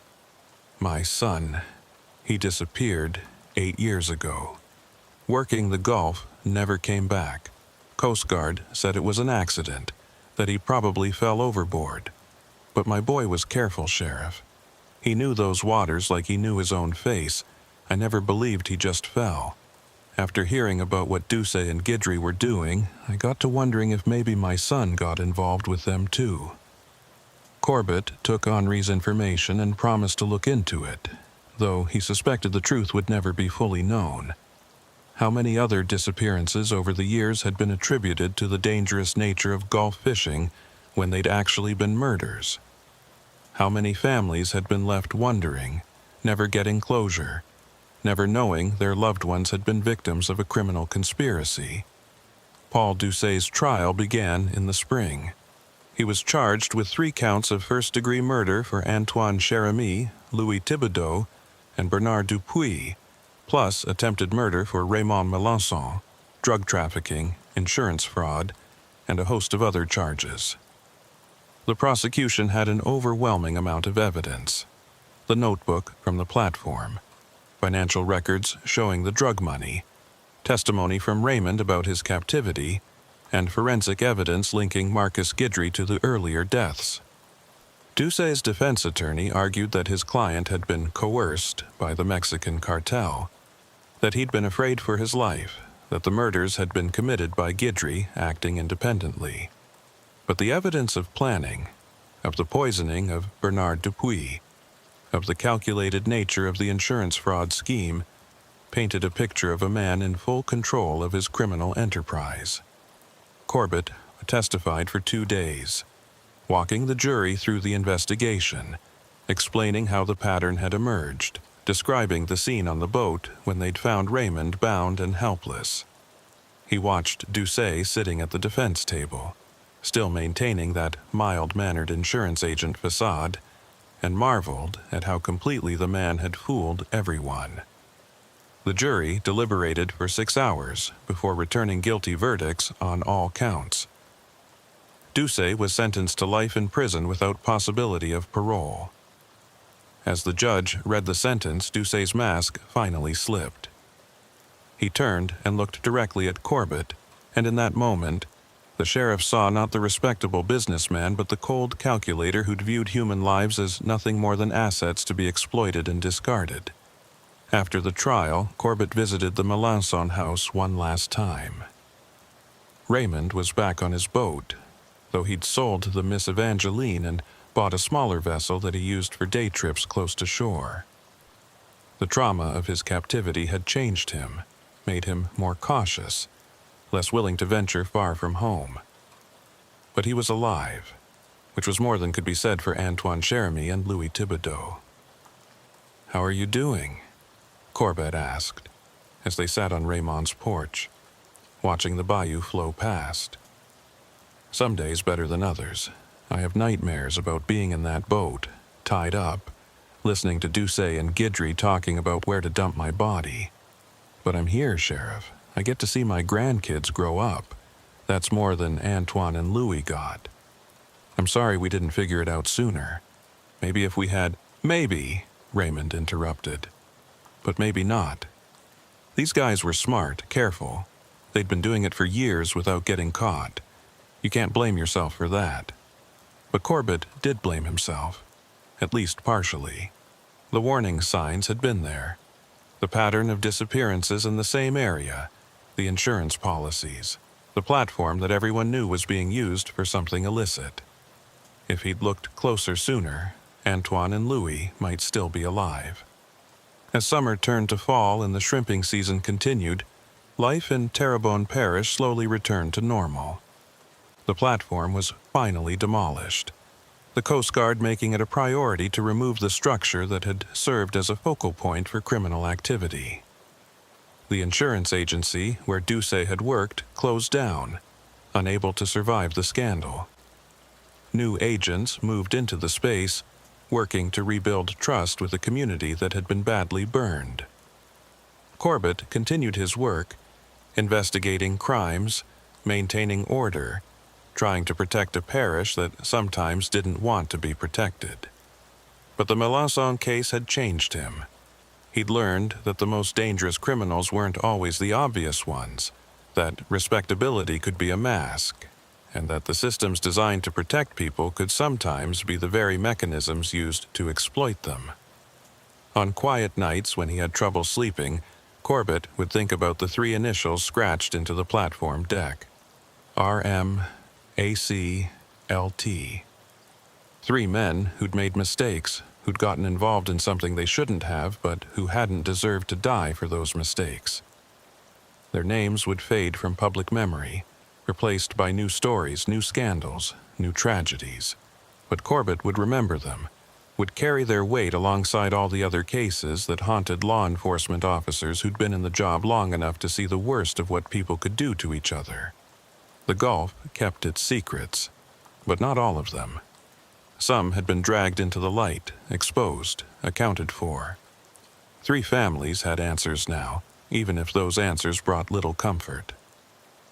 The shrimpers of Terrebonne Parish could work their waters knowing that at least this particular threat had been eliminated. But Corbett knew, as he watched the seasons change and the boats go out and return, that the Gulf would always have more secrets. More operations would rise to replace the one he'd shut down. More desperate people would make choices they couldn't undo. More families would wait for boats that never came home.